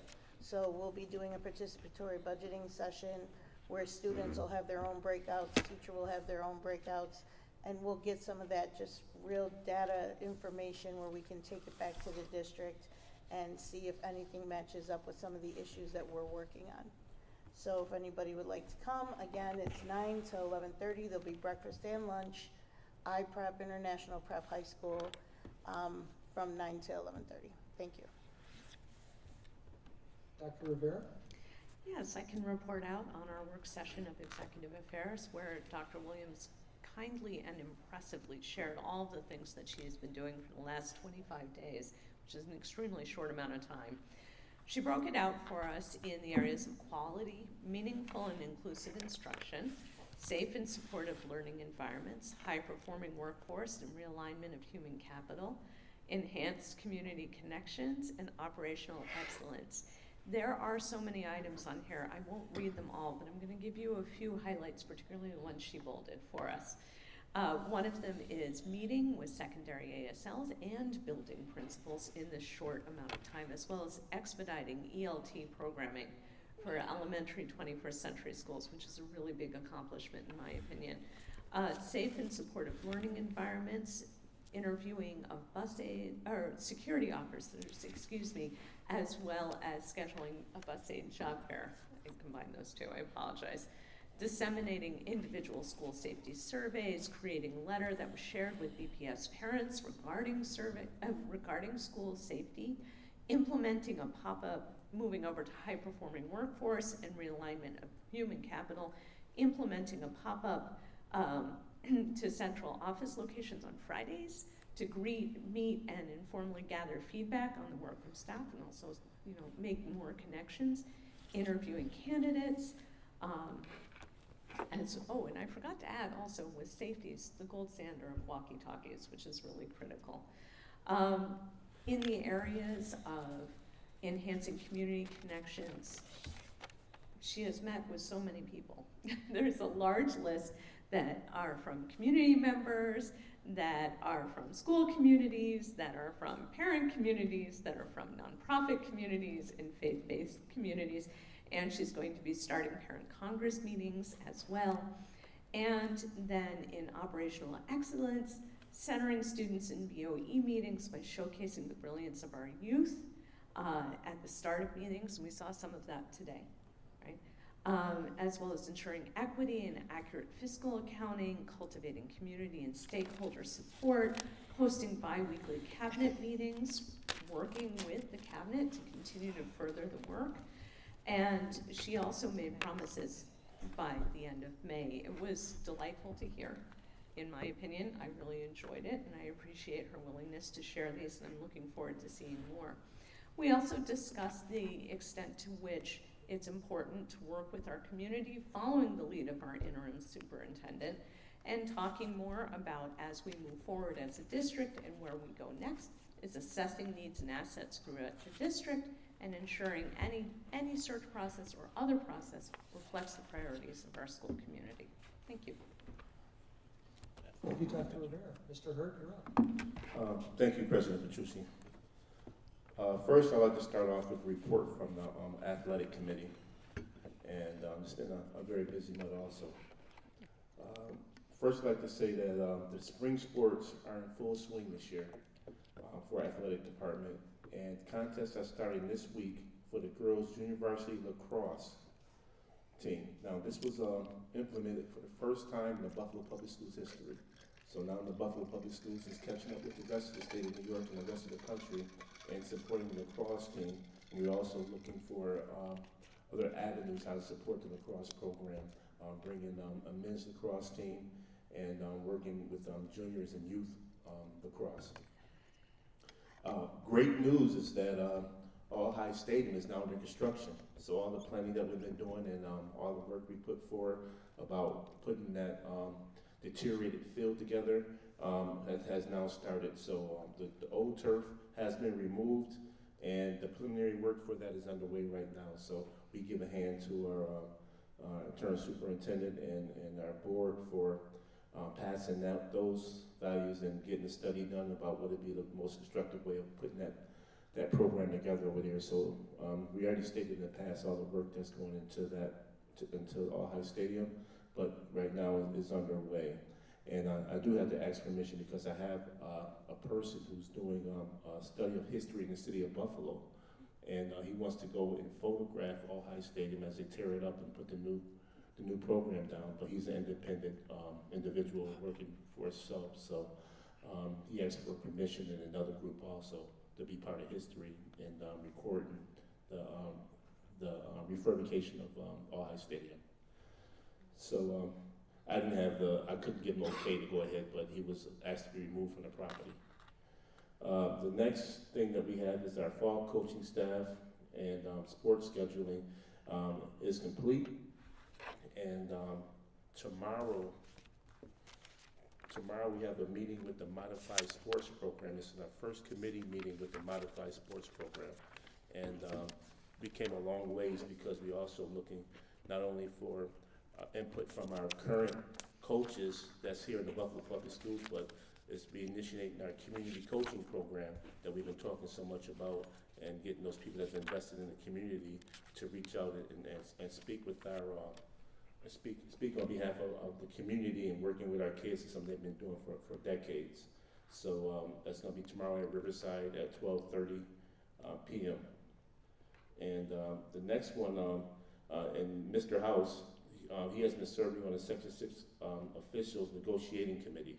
So that's something new also. The first time we ever have someone on the Section 6 negotiation committee. So we're looking for more input about what direction happens within our district and what we have in the sports program and what they can afford for our children and what we can give back, in return. So, we're paying the Section 6, so we all believe as a unit that we need to get more support from the Section 6. So this is one of the steps that we're taking to make that connection, make the bridge. Barring that from the sports committee, last thing I'd like to say, some of the sports that we'll be meeting about tomorrow would be a club boxing program. We're looking for, we have representatives from the community coming for the wrestling program. We have basketball, we have football. We also have Joe Schneider from the USA Tennis Association coming in town for this meeting. And we have lacrosse and our unified programs would be the bowling program. At this point. So it's a slew of different programs, and not to be remiss, Jim Horn with golf is going to be here also. So we're really looking to build out this program and all the efforts that we're putting into it. So thank you, Dr. Tanja Williams, for helping us lead in this. Now, for some of the stuff that we've been doing in the community, we went to Dr. Tanja Williams' get-together. That was a very fun event where we have all elected officials and friends and people of the district attend. So I know her whole cabinet was there, and it was a nice time to get together to recognize our intern superintendent, Dr. Tanja Williams. So congratulations with that. Also on 3/24, we had I attended the Best Self Black Leadership Dinner. That was something that was by Elizabeth Wokiganga. She's the president and chief executive officer of Best Self, and the guest speaker there was Bishop Roger Hennings from New Zion Baptist Church, and we talked about mental health issues that's on with the district and the programs that they're working with our children that's within the district. I also met several times with the Community Leadership Program, and Best Self is going to be a sponsor for them also, along with Say Yes, about getting them counseling and mentoring and tutoring. So we also have a meeting set up this Thursday to work with the Community Leadership Program to make sure all the certifications are in place as we work to put at least 100 people from the spiritual community within our schools helping with our children. Yesterday I attended the NAACP Health Committee. It was a very, very important. I had an opportunity to talk with some of the things that were said negative about the Buffalo Public Schools in our food program, and really take the opportunity to clear some of the facts on that and talk about our new Healthy Choices program and things that we've done within our district for the food program. Some other interesting terms came up. The term was about food deserts that's in our community, and that terminology is being changed nationally to be called food apartheid, and that's something that we talked about in Albany that I'll get to. But it said that 20% poverty or 80% people that's below the U.S. minimum income wages, that fits the criteria for Buffalo, or 1 mile from a store that has healthy food. So right now we're actually in the food apartheid here in the city of Buffalo. Some other programs we met that was concerning Hilbert College. We'd like to thank Dr. Williams for giving permission for the release, but we met with Hilbert College for the dual enrollment partnership program that's going to provide up to $3 million in benefits up to the Buffalo Public Schools. It's going to save nearly $3 million in tuition costs for our Buffalo Public School students, and Hilbert part-time tuition rate of about $700 per credit hour. So this is a great addition to education for our kids and receiving college credits upon their graduation. Some of the schools that this program has been inserted into within this district is we're looking at Buffalo Academy for the Performing Arts here, Burgard, City Honors, Fosling Mastic Park, East High School, Emerson School Hospitality, the Frederick Law Ohm School, Hutch Tech, International Prep, the Leonardo da Vinci program, Buffalo J. Bennett High School, and those 3 schools that exist within that program, MST, McKinley, and the bioinformatic programs, Riverside also, and South Park. So we have a slew of programs that's going to benefit our children to receive college credits upon graduation. We also have had the time to go visit the New York State Association for the Black and Puerto Rican, Hispanic, and Asian legislation. And there in Albany, we lobby, for some of the things that's going on in our district, and some of the events that we attended and spoke at was about the food apartheid. Another one was strengthening diversity in the education pipeline, and continuing to fight against gun violence and public health epidemic, the empowerment of parents in the classroom, birth of equality and justice for Black moms. And there we met with Senator Kennedy, Attorney General James. We met with Mayor Byron Brown, had a forum that went on. We also met with New York Mayor Adams. The Assembly Leader Crystal Peoples-Stokes was in attendance, and we had lunch and breakfast along with her as we spoke about the issues that's going on here in the Buffalo Public Schools with violence and education. And also at her chairwoman's reception. So it was a delightful time to get together with some of the leaders in our state and talk about things that we can better here in the city of Buffalo and the Buffalo Public Schools. I'm going to cut it off, but the last thing I'd like to say for thank you for the individuals. A lot of individuals that was here tonight that came out and filmed at the WBBZ Studios for the Excellent Education Awards. I gave the board members a copy of the date, which is May 7th. That's going to be aired on Channel 7. And I'd be remiss if I didn't say that we did attend a couple of community listen tours, and also the BPA group along with Ina. That was a great event over on East Ferry Street. Also met with CJ Banks, he has a recording studio that we work and connect here right along with the Performing Arts School. And also, we did something that was fantastic with WBBZ TV and WKBW TV on Channel 7.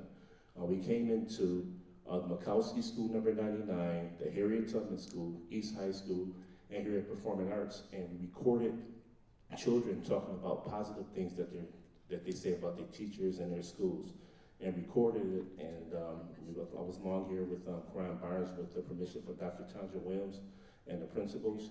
And our students are going to do commercials for the next couple of months. And it's going to be aired on Channel 7 about the positive things that the Buffalo Public Schools does within the district. So it was a great time, spending a day with the children and the kids. And these commercials are going to air hourly on Channel 7 and WBBZ TV, just to reflect how great this district is and some of the things that we're doing here within the Buffalo Public Schools. We did attend Canisius College Academic Talent Search, where we working here with the district also. And Coach Reggie Weatherspoon from Canisius College reached out about our modified sports program and getting permissions to use the Kessler Center for rain dates for our basketball program for the summer for our children. So those are some of the things that we're working on, and he also wants to work within the district and our children a little bit more with the NCAA regulations. Thank you. Thank you very much, Mr. Hurd. Next, Dr. Kathy Evans-Brown, do you have anything to report?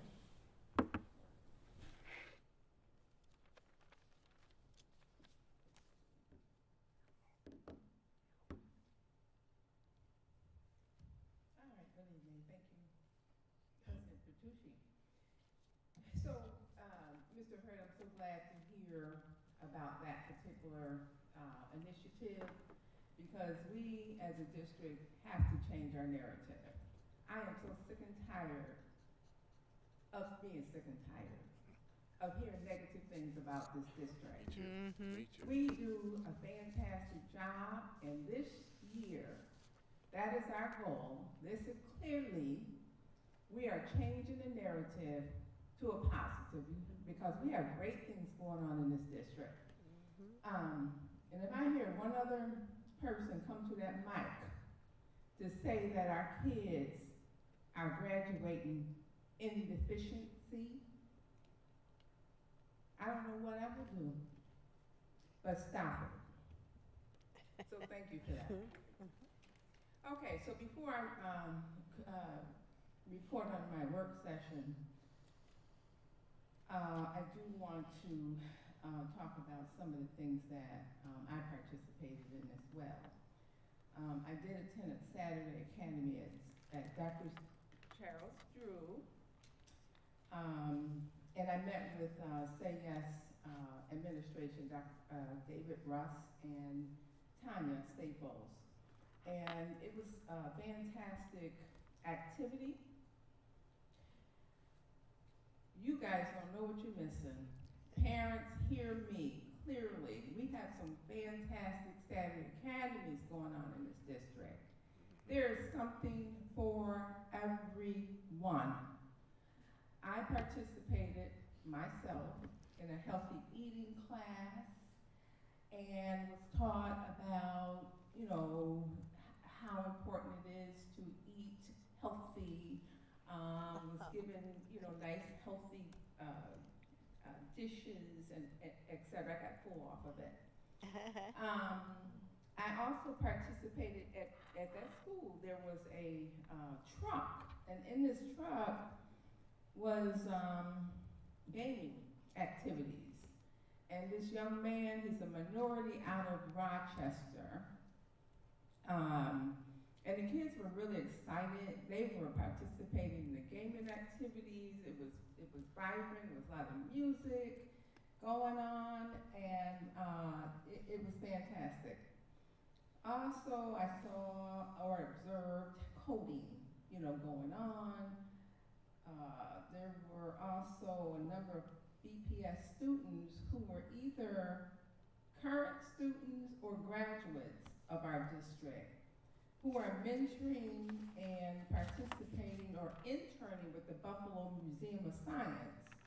And they were modeling, you know, various behaviors with our young people, with various abstracts, etc. So that was pretty cool. And then, you know, we had a conversation with David Russ and Tanya. We just don't give ourselves enough credit. Say Yes has been around for at least 10 years. And so as we're talking, that is another pipeline that we get our teachers of color from, right? Mm-hmm. So I said to them, let's begin to look at what it looks like for the last 10 years. I met a woman who is now a teacher at a school, one of the elementary schools. She came out of Say Yes. She was a counselor. I met another administrator who was an assistant principal at Charles Drew, and she was a Say Yes employee. So they started naming these individuals, and I'm like, we need to have that credit, because that's another pipeline to add to our portfolio as to what we're doing with increasing teachers of color in our district. Mm-hmm. Okay, so they're working on that, and I'm going to help them.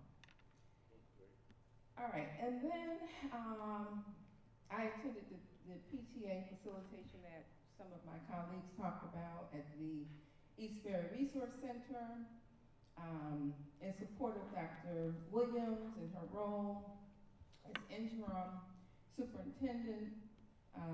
I attended that along with my colleagues Sharon Belton Copman and Paulette Woods at True Bethel. That was pretty cool too. Yeah, because nice. It's nice to hear conversations from parents in the community and community folk to talk about what they would like to see in our district, in our schools. And it was ironic because I was at a repast at Johnny B. Wiley recently, and I ran into Dr. Wright, who was holding a meeting with her security team, along with BP, some of the Buffalo Public School, the Buffalo Police Department Lieutenant and SRO, so that was pretty cool too to meet them. She was on her job. And then I attended the Common Council's Education Committee meeting. I was invited there by Mr. Bowman, who chairs that committee.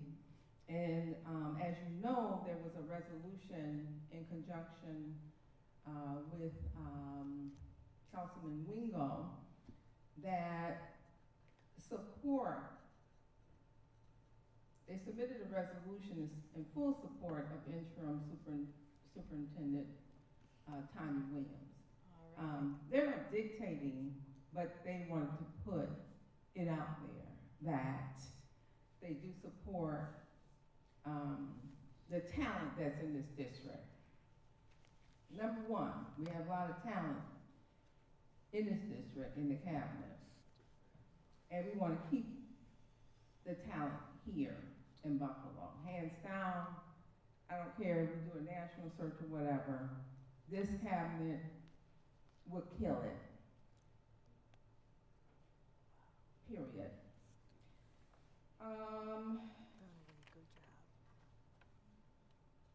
And I think also the communication. Now, that young woman talked about, parents not getting the information about suspensions, whether short-term, long-term, via their students. Well, I was a parent of those kids too, that did not receive maybe a physical paperwork or paper, notification, right, about what's going on. Mm-hmm. So I think we need to do a better job at communicating that information. Because when a kid is suspended, whether short-term, 3 days, or long-term, the parent got to have that information. And so, if we're doing it you know, via giving the kid the information, it's not getting to the parent. We have all kinds of ways, well, let's figure it out, to get it to the parent, whether it's telephone, text, social media, whatever. We gotta do a better job. So, at the Student Achievement Committee meeting, I believe it was held on the 6th of April. Ann Botticello, in particular, our Chief Academic Officer, presented a robust portfolio of activities and programs for our children. And she started out with the after-school program that began in December for the high school students. Programs that offer or can offer credit recovery for grades 9 through 12, credit accrual for seniors, and Regents review opportunities. She presented how schools have the flexibility to add enrichment components, because we do have kids who, you know, successfully go through the rigor quicker than other kids, and they need, you know, more enrichment kinds of activities, for example.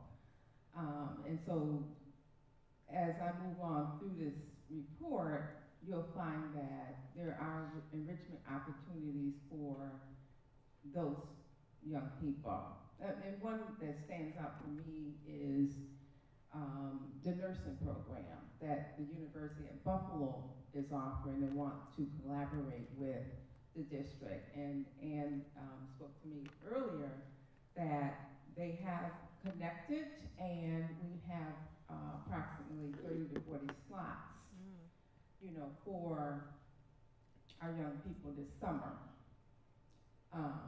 So these are young people who are getting, you know, really in-depth information about the nursing profession, and as we all know that that is a need, and that particular credential can take young people wherever they want to go.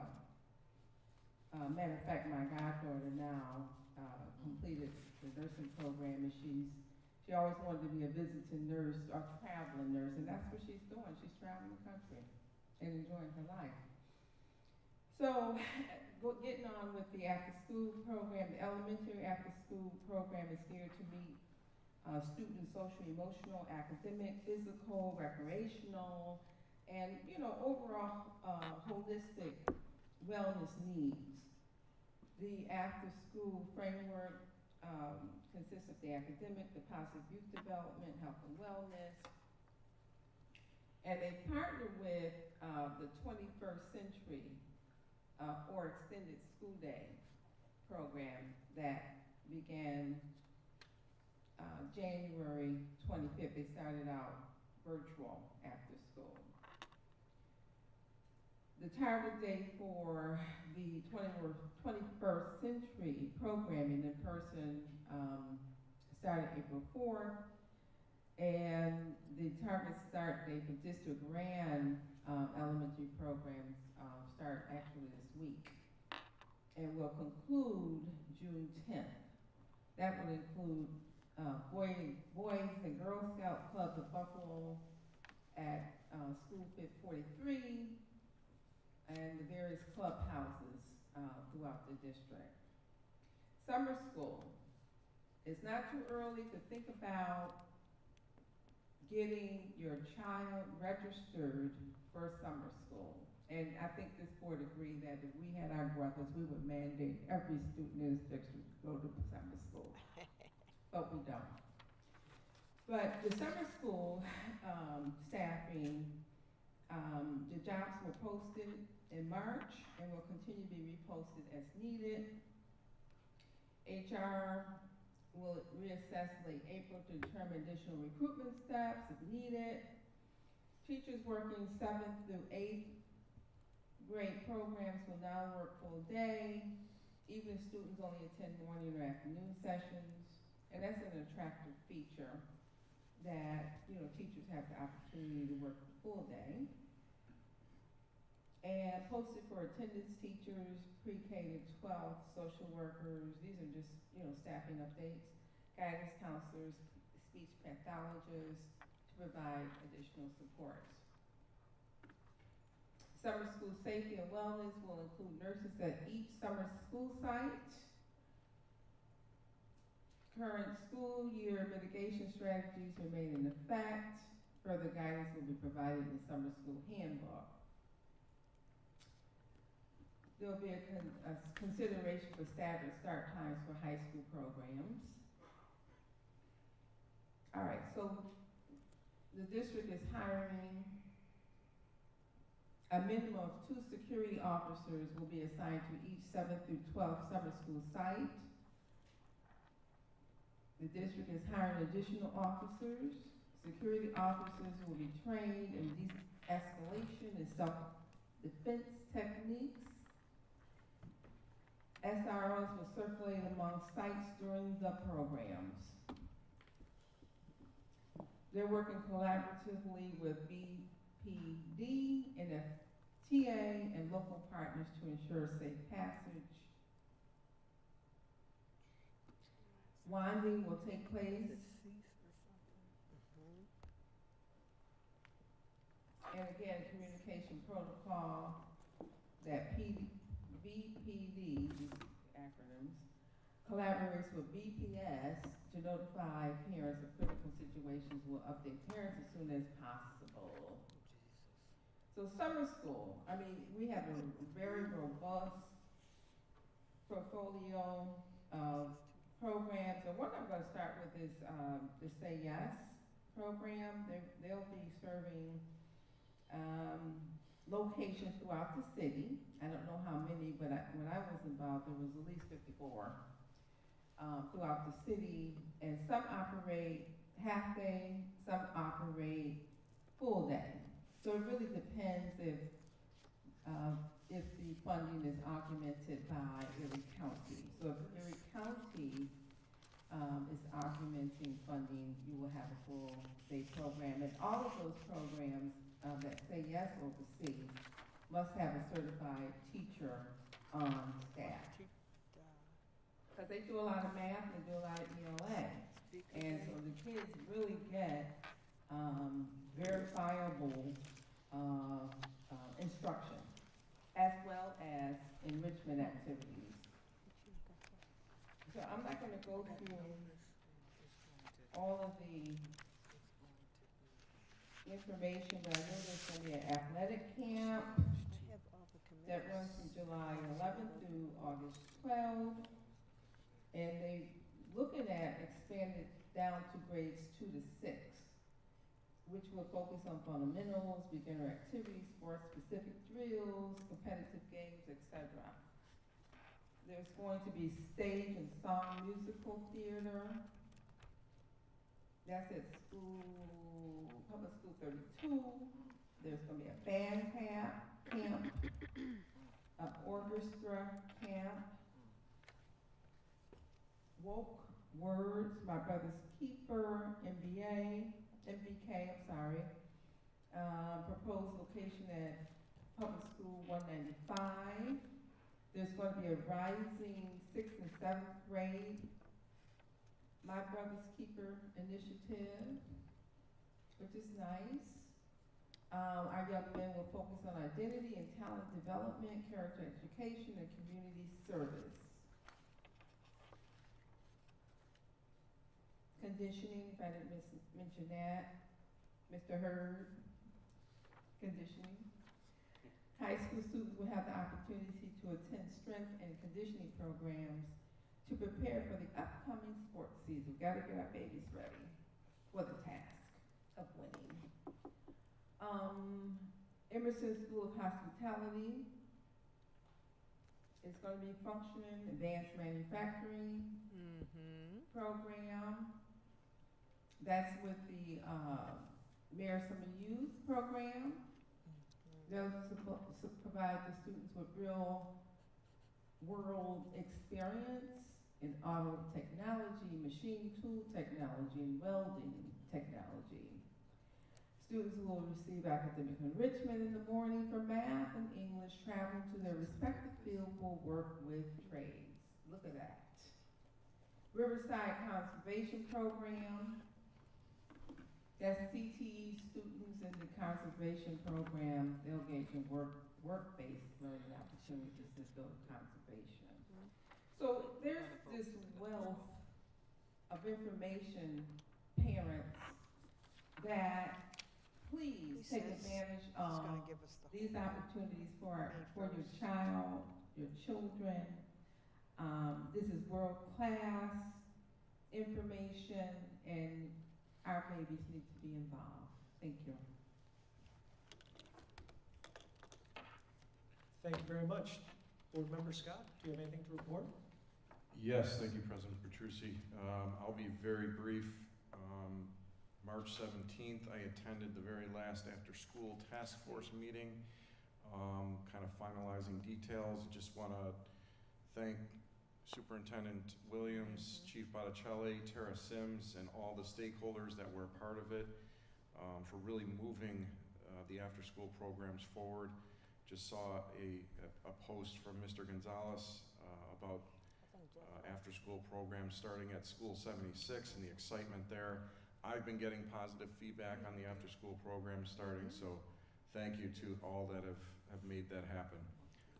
April 6th, in our work session, Educational Support Committee, Dr. Ramona Reynolds did a presentation on the new BPS Information Hub, which is a one-stop location for families to find answers. It includes an FAQ on special education, community schools, parent centers, and student services. And there's also a tab to a form for any additional questions that are expected to be answered within 24 hours. And my last update, I can't remember the actual day it was, but a Saturday, a few weeks ago, I attended Frozen Junior here at Performing Arts, which was performed by 5th to 8th graders. It was absolutely phenomenal. As you saw from the performance tonight, it was, you know, the students here are so gifted, and I think back, and it was probably my first experience as a parent in this school, other than as a board member, to just be able to, since the pandemic started, that is, just to be part of that experience and hear some parents and family members talk about how it's nice to be back in person and experiencing these experiences that our students and our families absolutely need. So that is all for me. Thank you. Board Member Woods, the floor is yours. Thank you. Yeah, it has been very busy trying to keep up with our superintendent who's meeting with everybody, going everywhere. I did attend an urban think tank forum with the other board members. I did attend the PTA meeting with Ina Ferguson, which was very interesting. And we do need a parent group that actually has a lot of parents and empowered parents. Our parents need help, and I believe we're gonna help them that way. I attended the We Are Women Warriors Forum. Their theme is no excuses. We have to improve educational outcomes, and we listened to that. I attended 3 listening tours with our superintendent, and she was excellent. One at Antioch, one at the Meriwether Library, and another one at True Bethel. The community loves the transparency, listening, and respecting parents. It's a new day, and I'm so proud to be part of it. I visited Stanley Mikowski, Bennett Montessori, Waterfront, and Hutch Tech to see the problems facing my principals and to get their feedback on this current budget. I also had to work with 3 of my schools because that young lady from the CAO was talking about one of my students at Best 6. There is a problem with students who have IEPs getting suspended and not getting paperwork, and other students not having the information to get the informal hearing. So that is a big problem. and it was I've worked with 3 other schools on that problem, so I'm hoping we're gonna come up with a better answer. Friday, I am meeting with city owners to get their take on the progress for improving diversity in their admissions and the progress on that field. And also on Saturday, Herman Belladillo is having a celebration, and they're inviting the community to see the success that they have made since that incident with Doris Ma on the bus. She and her parents will be there to let you know that Herman Belladillo is all right. They've solved those problems and they're proud of their school. Other than that, I attended the New York State Association of Counties, no, it's New York State School Board Association presentation on the 15th. They presented the 2022-23 state budget, which has now been adopted. And other than that, I went to the Naval Park, where we cut the ribbon. My 99-year-old father, thank the school board for honoring him, he cut the ribbon to open the Naval Park and was the first person to walk on the USS Sullivan for this season. I pray we saved the Sullivan, because the World War II vets really serves, they're the greatest generation, they saved our nation. The last thing I want to mention is that I attended the meeting at St. John Baptist Church, where they presented how the community can work with the school system. They got over 30 years of experience turning youth around, and they have a plethora of programs that can give our children a well-rounded experience and enrich their lives. So it has been busy, but Buffalo Public Schools is on the move.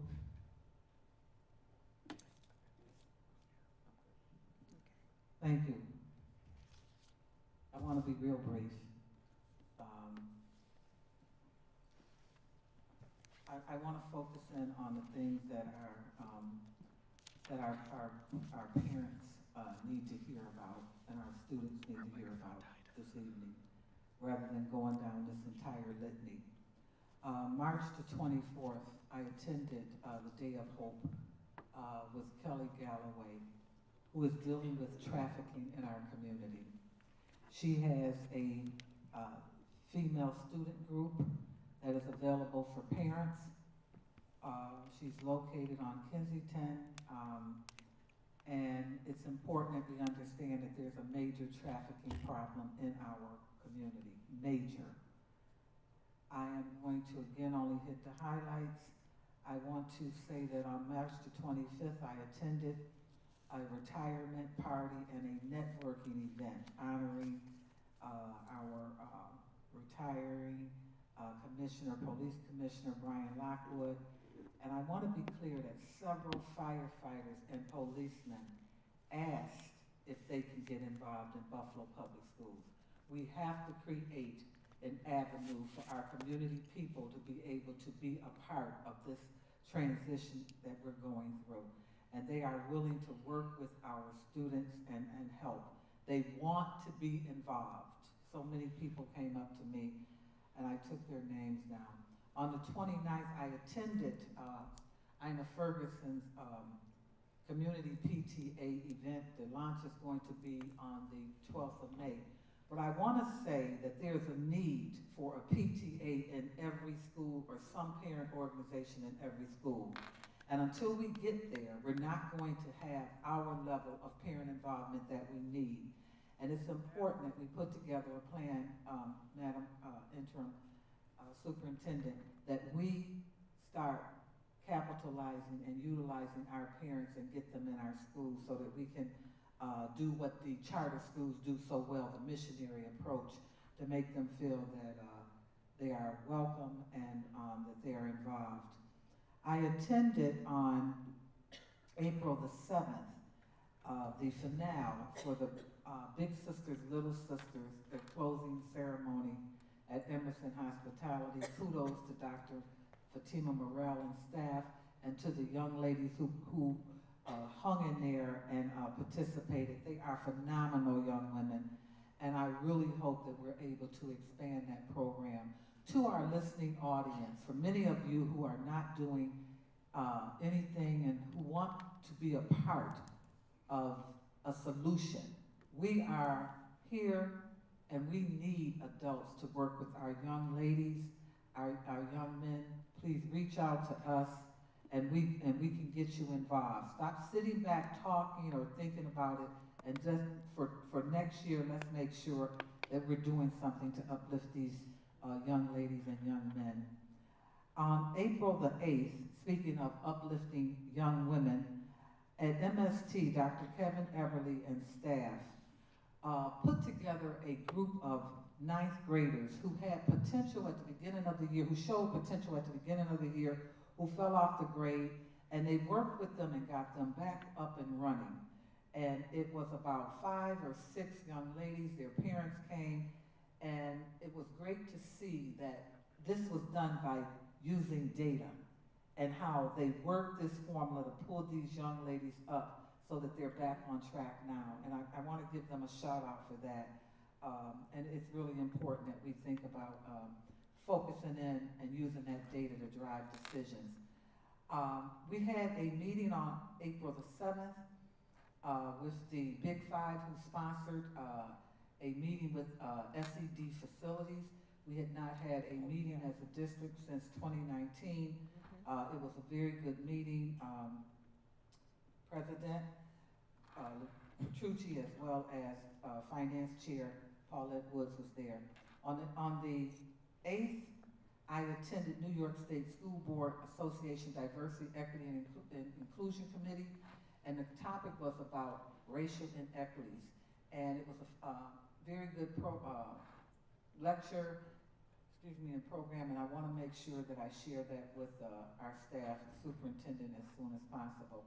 On April the 9th, and I'm saying this because this particular group, the Butler Mitchell, has an annual event.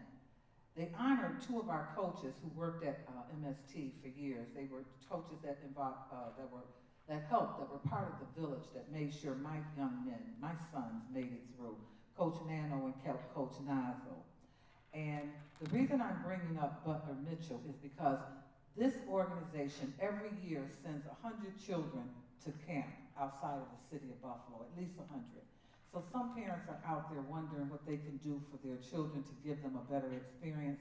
They can reach out to the Butler Mitchell over on the west side. And let's see, I think other than some of the things that have already been mentioned, today, however, I spent time with the Inter-High Student Council.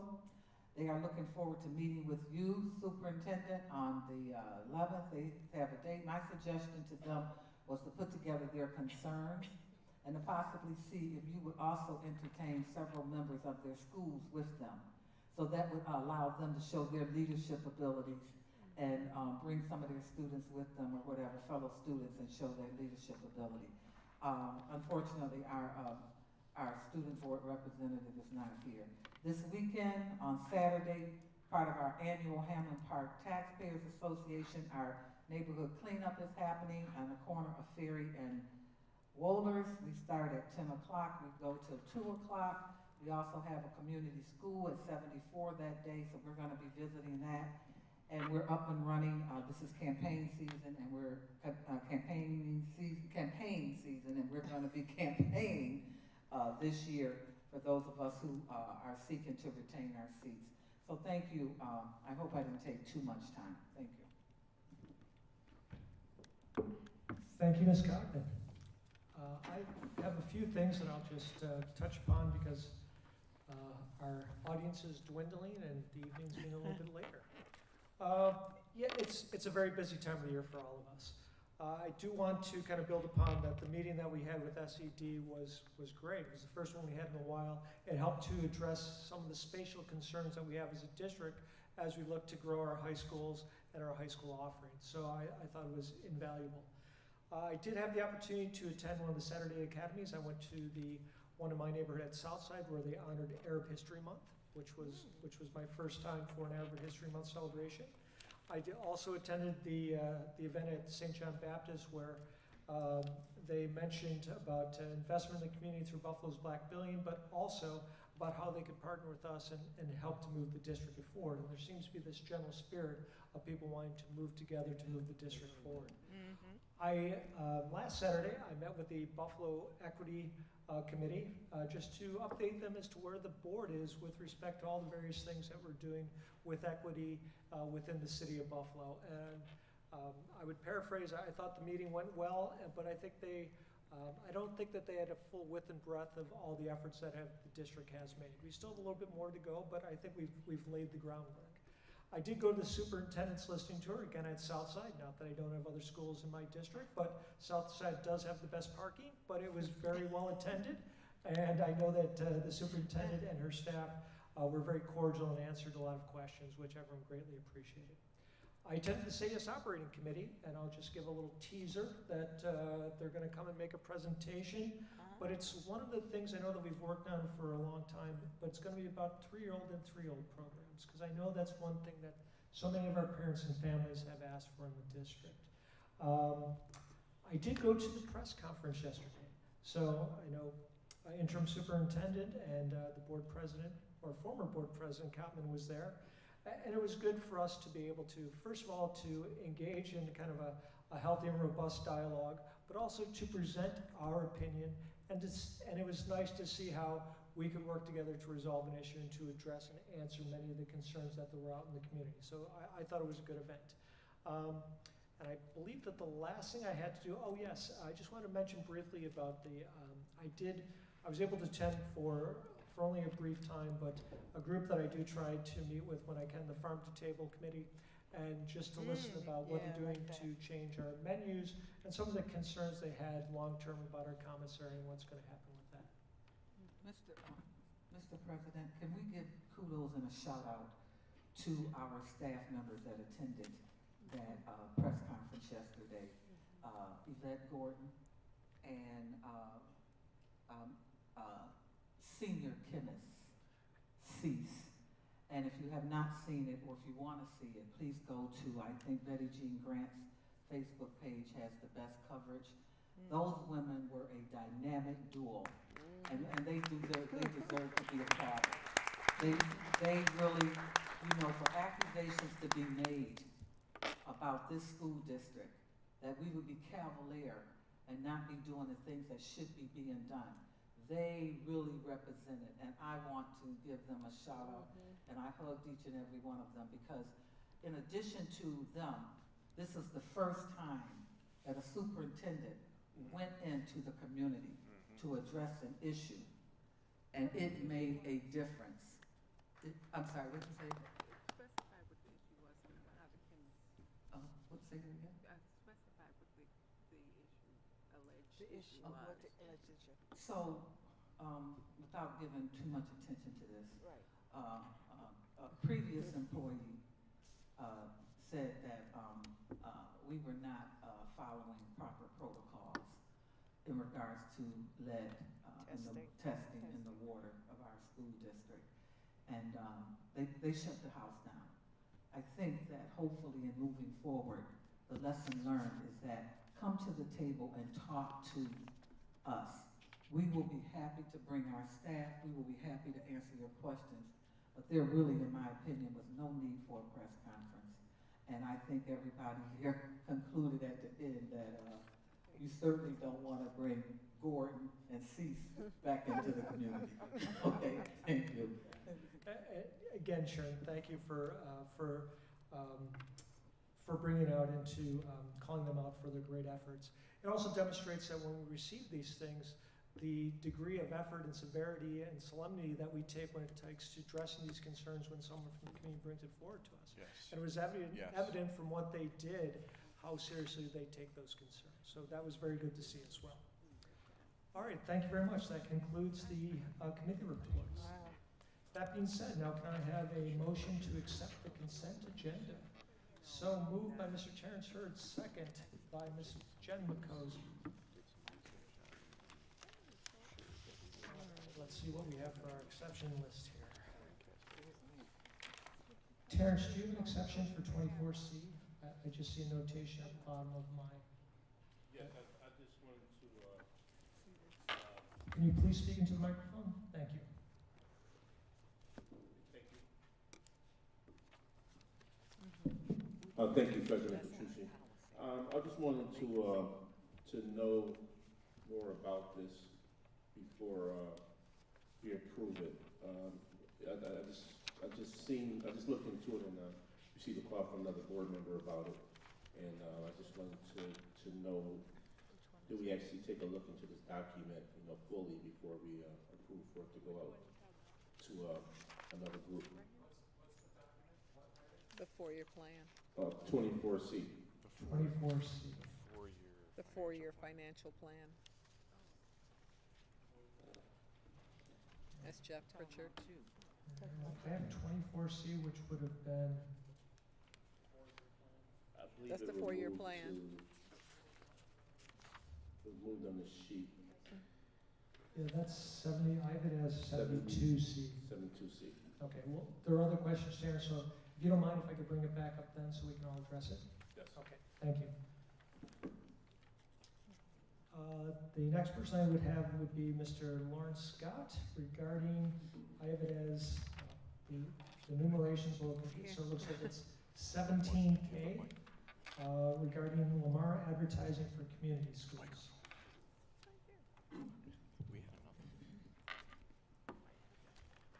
Thank you, President Petrucci. It's a very quick question. I noticed that this item is listed twice in 2 different spots.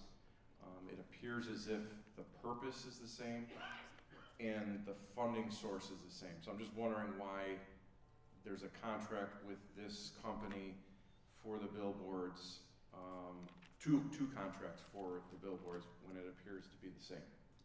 I will verify that, Mr. Scott. It should be one contract.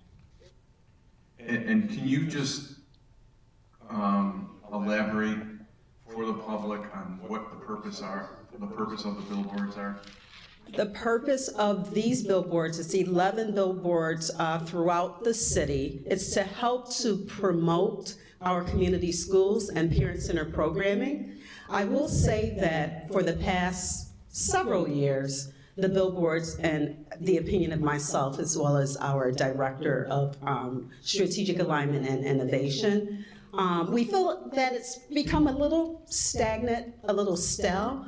So we have met and we are discussing ways for revamping those billboards so that we can utilize it to do exactly what we're all talking about, to send and promote the positive message of the programming that we're doing. And we're also going to utilize those billboards as a way of really recruiting and promoting more engagement in our community schools and parent centers. Thank you, Dr. Reynolds. I just wanted that clarified for the public that I saw something egregious in regards to what the purpose of these billboards were, and I just wanted that clarified for the public. I'm not even going to get into what it was because it doesn't deserve the attention. Thank you. Thank you. Don't turn that mic off, Mr. Scott.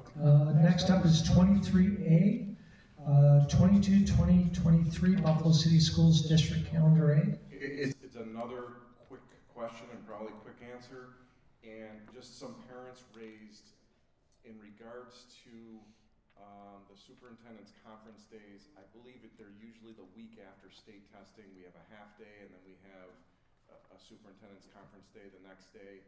And some parents inquired, what's the purpose of those and how come they can't be aligned right at before or after a weekend? Do you want to come?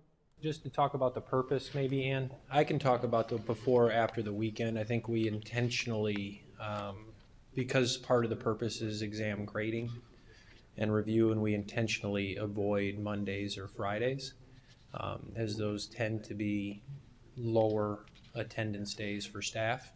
So we wanted to make sure that we held them in the middle of the week when, we have higher percentages of staff that are attending.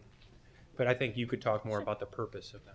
Yeah, I would also say that we do have a certain window of time before those results are due to BOCES, so we have to be careful that we have enough time to finish the corrections prior to the day they're due. So we're mindful about where we situate that day on the calendar. So the early release day we use to train teachers to score the next day. So for example, we just finished the English assessment, and then so on the early release day, teachers were trained to score the assessment. Some of them had to finish that. It went a little bit into the window of the next morning. They take the CAS, which is the state's mini practice, to make sure that they're ready, and then they can begin scoring on the superintendent conference day. So we do that for both the English assessment and the math assessment for 3 to 8. The other teachers who are not part of scoring participate in superintendent conference day professional development. So we do a mix of normally live, but lately a lot more of the virtual live and the self-paced courses that we offer. So for example, our pre-K staff, our K-2 staff, our high school staff, and on alternating days, our 7 and 8, English or math teachers, they will participate in professional development geared to support them either directly from their content area or part of particular initiatives that the district offers. So some of them might do CLRT training, while others are going to English training specific to their department. It just varies. Thank you. Very helpful. Any other questions there, Mr. Scott? That is all. All right, thank you very much. Last, we have 24C. I know that this matter, it's been Mr. Pritchard, Ms. Woods, and myself have had a variety of conversations about this today. I see she was just discussing with our Chief Financial Officer. So that being said, Mr. Hurd, you have the first question. My question is simple, just to see that we had enough time to go over the package for the 4-year plan before we release it out to other entities. We went over some of the budgetary issues, quite a few of our budgetary issues that you presented this month and last month. But it's some of the stuff that's in here. I was just wondering, where did it come from, or how can we move forward? Because I really don't think that I personally didn't have a in-depth dive into this document. I don't know if I can put up a brief presentation. I actually have a 1-slide document that'll really show what is in here. Yes, please, Mr. Pritchard. I think that would help greatly. And then I can kind of speak to it in a little more detail. But what the 4-year financial plan is, and I think there was some confusion, this is not our budget, so I don't want it to be confused with the budget that the board will get hopefully next week. And you're all aware we've been doing it the same way for the last 5 years. It's got all the details on the revenues, expenditures, and so forth. And then the entire back half of the document is each of the school-based budgets. So we're working on that right now. What this is, it's a statutory requirement that we have with the control board to prepare a 4-year plan, and then we have to update it minimally once a year. And that minimally once a year is due to the control board by the end of April, and it has to go through the city because it's part of the city's it's part of the city's 4-year financial plan. So it seems a little illogical that we have to do this before the budget, and we've raised that issue many, many times with the control board, but they have to follow the law, and essentially so do we, to comply with it. So we have the 4-year plan. The 4-year plan every April. I bring a revision to the 4-year plan. So what we have in the 4-year plan in the board packet now is a revision of last year's. And if we can get that, I don't know if we can get the slide presentation up, but what we have in there, I guess at a high level, I can kind of talk you through some of the big changes. So we start a 4-year plan last year, because that was essentially, we had completed a 4-year plan, and we really started a whole new one last year. And now we've got some things that have happened, and we have some updates to that plan. And what I have here, again, this is the only slide that I have. And what I'm showing in there, you've got some columns with numbers in there. So we got last year's budget. That was adopted by the budget last May in yellow. And then you'll see a 21-22 projection. So that's like the current year that we're in right now. So I have through the third quarter, and I'm not quite done with the report, but through the third quarter, I have done projections and have numbers for that. So that's one of the updates in the 4-year plan. I've taken what we had as part of the 4-year plan, and I've rolled it forward for what's happened this year. And this is not anything that you probably wouldn't recognize. We had revenues of $943.5 million in the budget, expenditures of $972.5. So we adopted a budget last year with a $29 million deficit. Through the third quarter, I'm projecting a budgetary surplus of about $6.3 million. So we already know why this is. We have staff vacancies, we have the associated benefits, and then we have transportation costs. Transportation costs are down like 15 million, something like that, and another 20 roughly with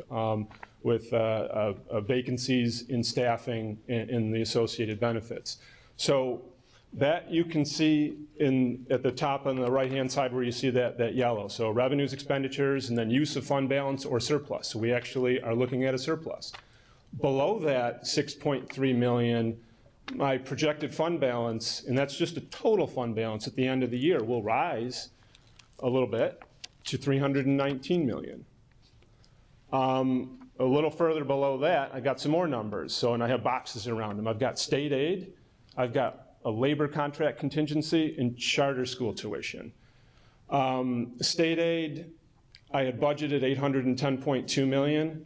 My projection now is $795.8. This is no different than it was in January. I gave a presentation, actually, a report in January, presentation in February. We have lower than projected state aid because, one, transportation costs were lower last year, other reimbursable expenses were lower. So it's down a bit. That still, there are other revenues that are increasing. Labor contract contingency, I'm going to get to that in a minute. You'll see there's a big zero there. Nothing in the budget. There's nothing in the projection right now. Charter school tuition, $142.8 million. That's how much I'm projecting we're going to pay this year. It is higher than the budget. The budget was $135.7 million. The difference between the two, Westminster and Enterprise. We planned those to close. They did not close, and we're projecting that they stay, that they stay open at least for the next 2 years. So, as far as the 4-year plan, we all had last year. So, one of the big inputs, changes is, all right, what happened during the year? So that's my projection. So during the year, from a fiscal perspective, it's an improvement from the budget. But on the downside, why is it improved? Because we didn't have the same number of bus drivers and bus routes, and we had a lot of vacancies. So that shows up as a positive in the financial numbers. That's not necessarily good for the district, aside from increasing fund balance. Now, what we have next, that green column, which is 22-23, this is not our budget. You're going to get a detailed budget hopefully by the end of next week, and then we'll have 2 to 3 committee meetings and another board meeting to go over all that, and we hope that all of the things that we need to address through that are covered. But what I have done is taking existing 4-year financial plan and state aid updates and so forth. I've got revenues will be jumping up to $985.5 million. Expenditures in the general fund, the budget, again, this is the 4-year plan. Our budget will be very close to this. It's actually going to exceed $1 billion for the first time from a budgetary basis.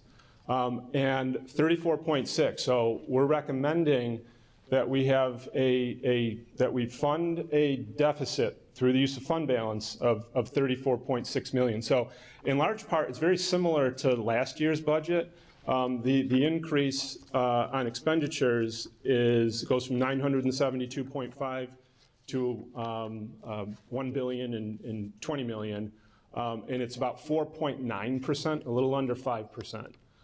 Revenues are going up by about 4.5%. So the difference, expenditures are rising a little faster than the revenues. That's why that use of fund balance bumps up a little bit. Projected fund balance at the end of the year would go from 319 to 284.4 million. So if we actually spend all of that budget next year, and again, this isn't the budget, but this is probably very close to what the budget will be. If we do, we will have a projected fund balance at the end of the year. It will decline from 319 to 284. Now, what are some of the big things that are in there? Really, the big stuff that's in there is state aid. State aid is going up 35.5 million.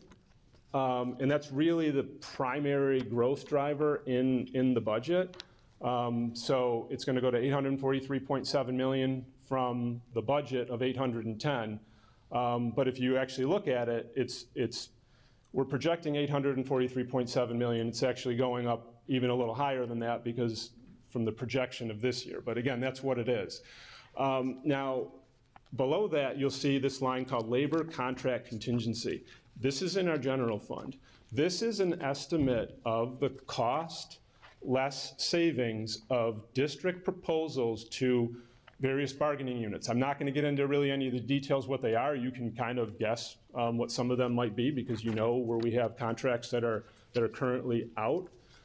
And we wanted to do a couple things. One, we wanted to recognize that there's costs that are not reflected in our budget right now for what we hope will be settled contracts in the not too distant future, okay?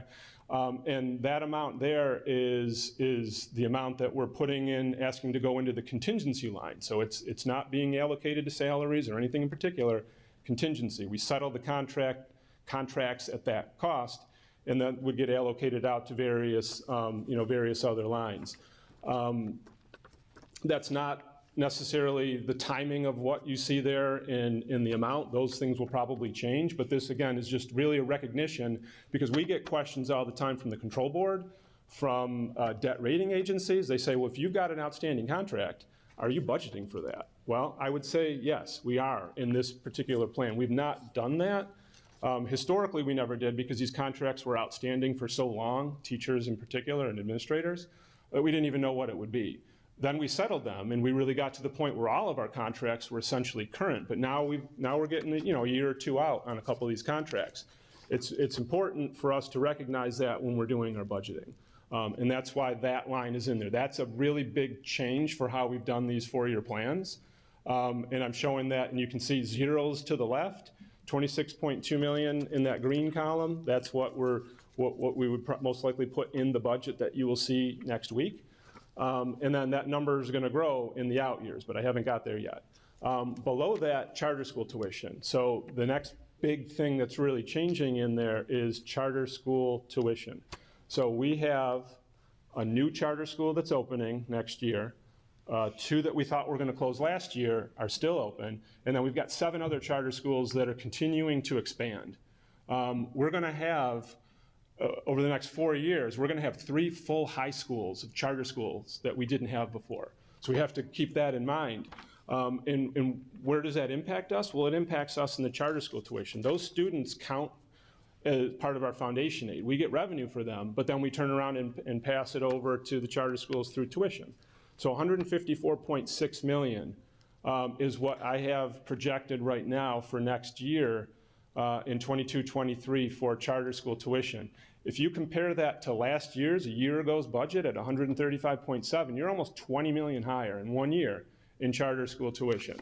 And that's because the rate's going up, the special ed average cost is going up, and there's more students. So all of those things combine together and grow that. So that's, in a nutshell, there is a 6-page document, 8 pages of an executive summary that really outlines all this. But if you take the fact that we've done these 4-year plans really forever, and last year I think we had a really good one that actually showed us to be solvent, but it didn't include the cost of potential contract settlements, and it also didn't include quite as high a growth in charter schools, and that can certainly fluctuate. Now, the columns to the right-hand side, you got 3 more years in there, 23, 24, 24, 25, 25, 26. I've carried those expenditures forward, and you can see I've got a $34.6 million deficit in the plan for 22-23's deficit. 23-24, it actually drops down to 8.3, then it increases to 16.6 and 30.8. So we've got deficits in the plan projected every single year. And again, that's based on our, proposed future budgets, which things change, obviously. Every year, each year, one of these future years becomes then the next year. And it goes from being sort of a theoretical to an actual budget. But the 4-year plan, the intent of the 4-year plan is to sort of lay that out. Now, the labor contract contingency, you'll see 26 million, 25.6, 34, 45. So that ramps up. That kind of tells you there's a ramp up in the cost in the out years. The state aid increases, I project it will increase in 23-24 when foundation aid is fully phased in. That'll be actually a pretty big increase because they're holding some back now, and then whatever inflation or other increases are in there will hit us next year. And then in the next 2 years, the total state aid actually kind of flattens out a little bit. Some of that has to do with building aid. So one of the items in the plan as a tentative proposal, not for this upcoming year, but for 2 years out, is that we've got to start thinking about how we're going to fund capital projects. You can borrow, or if you have funds in the general fund in a surplus, you could use that, basically pay yourself, loan to the capital fund, and then collect that money back at 98% over 15 years. So those are a couple different options. So we'll, not this year, because we've got about 13.8 million in refinancing savings coming next year, but the following year, 23-24, I do have a projection of a number in expenditures for a potential capital transfer. One way or another, we're either going to borrow or we're going to do some sort of a transfer to make sure that we can continue to maintain our buildings, fix roofs, windows, doors, all that stuff. And that goes well beyond what you might think, well, we could maybe put some of that in the ARP plan. There may be some things that we propose go into ARP if they're not aidable. But a lot of the aidable type things, we've got to make sure we can fund those things on a recurring basis. So kind of a future discussion, but that's part of this whole equation as well. And you can see the charter school tuition, that really ramps up. You're looking at $11 million a year based on projections. Now, who knows? Things can change. There may be a school that closed. There might be new schools that get opened, that get approved. But those are really kind of the big things that are in this plan. And again, we've got to get this plan. This plan goes into the city's overall budget that has to be submitted to the control board. It's in large part, a lot of it informs what you will see next week with the proposed budget from the superintendent. Because it's really going to mirror a lot of that as best we know now. There'll be some tweaks because numbers are always changing. And that's really, I guess that's basically what the 4-year plan is about. So it gives you sort of an idea of where we are. I'm showing some of the big changes in here, that labor contract contingency. It's an important thing. And again, we've got it lined up in the general fund, not the intent here is not to fund it through ARP. It's if we're going to do these contracts, we've got to make sure that we can fund them in the general fund. And by doing that, we would eat into fund balance. And you can see the fund balance numbers, projected fund balance each year. Kind of it drops a little bit based on the proposed, use of fund balance to cover the deficit. So that's kind of what it is. And it's again important. It's a regulatory requirement that we have to do. It helps inform our budget, inform our planning. This is why I'm always bringing this up to people in terms of we got to be thinking out 2 to 3 to 4 years, because I'm going to have to present this probably. We had to update the 4-year plan in December. So it's quite likely if we settle a contract, we're probably going to have another version of this that will have that contract, take it out of contingency, put it into the actual expenditures. And we have to do that because we have to update debt rating agencies. We've got a debt refinancing coming. This is part of what, part of some of the data that we have to share is what what do our numbers look like based on the best data that we have? And the best data that we have right now is this. And again, it's using a methodology that was developed years ago, and a plan that was sort of done anew last year at this time. So we've updated it in December. Now we're updating it again here. And that green column will largely be the basis of what you see next week with the detailed budget. Yes, Mr. Hurd. Okay, just a couple of quick questions. I don't want to hold you too long on it. You said that the ESSER, the ARP funds, ESSER funds, those cannot be used towards a contract? It's not necessarily wise to use short-term funding for contractual costs that are perpetual. So if we provide a raise in a contract, that raise goes forever. If we use ARP funding, that's only for a short period of time. So when that funding goes away, what then, how do we pay for that? So we should be planning our labor contract negotiations around a long-term view and around a view that takes into account what likely general fund revenues are going to be, because we don't, there's not going to be another ARP ESSER funding like that for another 20, 30 years, if ever. So while you theoretically could fund some of it in there, how would you pay for it when it expired? Maybe I read it wrong because my computer's down, but I believe on page 25 or 27 it said that contracts were to be funded through the ESSER. No, that is totally incorrect. Now, what you might have been looking at is and I can't show it up here, but in the document itself, and there's a contingency line, and in that contingency, I noted that there may be some things in the ARP plan that have to come back to the general fund. It's just the opposite of what you're talking about. So if we fund something in the ARP plan, let's talk about ELT. So we've done ELT in there. 2 years from now, that ELT program is going to come back to the general fund. That's what you were looking at. So anything that you're thinking is funding from, it's not funding from ARP. ARP is going to bring to the general fund a whole bunch of expenditures when it expires.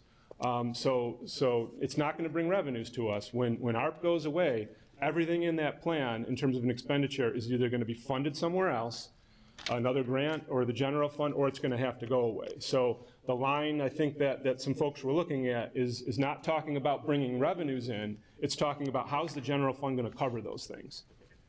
Okay, thank you. The last question or statement would be that in the next year or two with the modified sports program, we're looking at about 5 to 6 capital projects with fields. Was that included in there also, or would that be something that we might address next week? And the second part about it is our community groups funding that. We know that can be used with the ESSER ARP funds, but I didn't see that in there to incorporate. Right. Well, the 4-year plan is really a general fund document. I do have in the executive summary sort of a discussion of ARP ESSER. So we recognize, there are community contracts already that were approved by the board for this fiscal year. So those are going to go into there. I think the expectation is that those will continue next year. And so that's one thing. There are, some of the things that we still have to work through sort of internally before we share it with the board are, we know that there's additional costs for field improvements. You've got Bennett, you got Riverside, and Johnny B. Wiley. So there's costs that we will have to determine where can they go. And those are some things that they're not answered at this point in what you see here. Okay, that I was really unclear about. But I have them as open items that we need to discuss internally before we bring a proposal to the board, because there's a lot of competing spending requests. Okay. Thank you, Mr. Pritchard. Thank you, Mr. President. Financial Chair, Ms. Paulette Woods.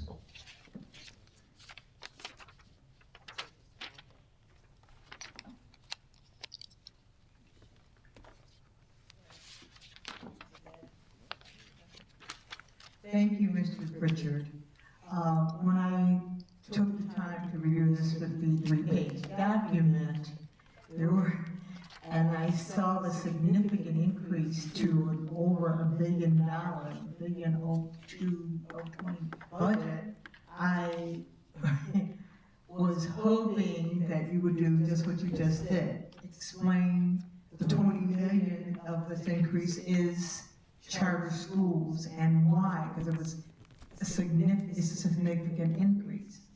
And with so many questions about the extra full funding of foundation aid and people expecting to see so many additional programs, looking for the extended learning programs, looking for us to remake education, I thought it was very important that we point out, yes, this budget is greatly expanding, we're receiving greatly increased revenues, and what programs are going to be presented to the public so that they can see, well, wisely using and allocating their funds.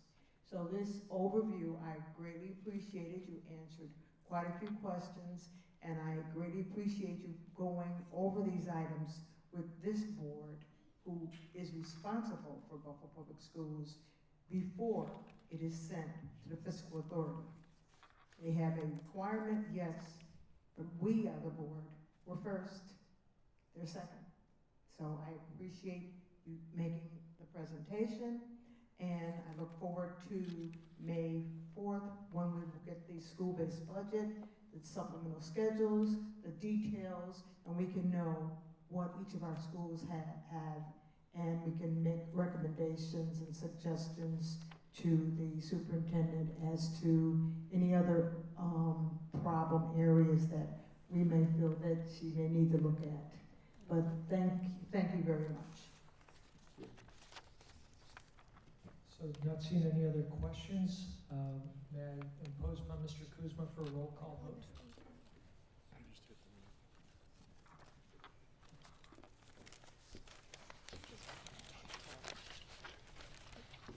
On the consent agenda, how do you vote, Ms. Belden-Cottman? No exceptions. Dr. Evans-Brown? Mr. Hurd? No exceptions. Ms. J is absent. I don't know if she's been excused yet, just a reminder for the board. Ms. McCosey, how do you vote? Okay. Dr. Rivera? No exceptions. Mr. Scott? No exceptions. Ms. Woods? No exceptions. And President Petrucci? Exceptions 17A and 17. Consent agenda passes. Thank you. Thank you very much, Mr. Kuzma. So with respect to unfinished business, we have two items. First of all, may I have a motion to excuse Board Member Hope J? Motion by Ms. Jim McCosey, second by Dr. Kathy Evans-Brown. All those in favor of excusing Ms. J tonight? Say aye. Aye. Any opposed? Any abstentions? Hope you're excused. I hope you feel better. Last, may I have a motion authorizing the district to fully settle case number 815032/2020 in the amount of $12,000. So moved by Paulette Woods, and a second by Mr. Terrence Hurd. All those in favor signify by saying yay. Yay. Yay. Any opposed? The motion carries. So that brings us to this thing called an adjournment. Do I have a motion to adjourn? I have one motion. Oh, yes, Mr. Unfinished business. Sure, Mr. Scott. If I may. Thank you. Thank you, President Petrucci. And I make this motion also seeking the advice of legal counsel, Mr. Kuzma, to ensure that this is something that we can move on and approve. But I'd like to motion with a request for a $500 donation to the Center for Hope of Western New York. The Center for Hope of Western New York is a nonprofit organization with a mission to help survivors of abusive relationships to be resourced to leave and maintain stability. The organization offers legal advocacy, financial advisement, mental health supports, as well as holistic healing services. The organization was co-founded by Board Member Hope J, who's not present tonight, and our board member, Jen McCosey, serves on the board for this new organization. Mr. Kuzma?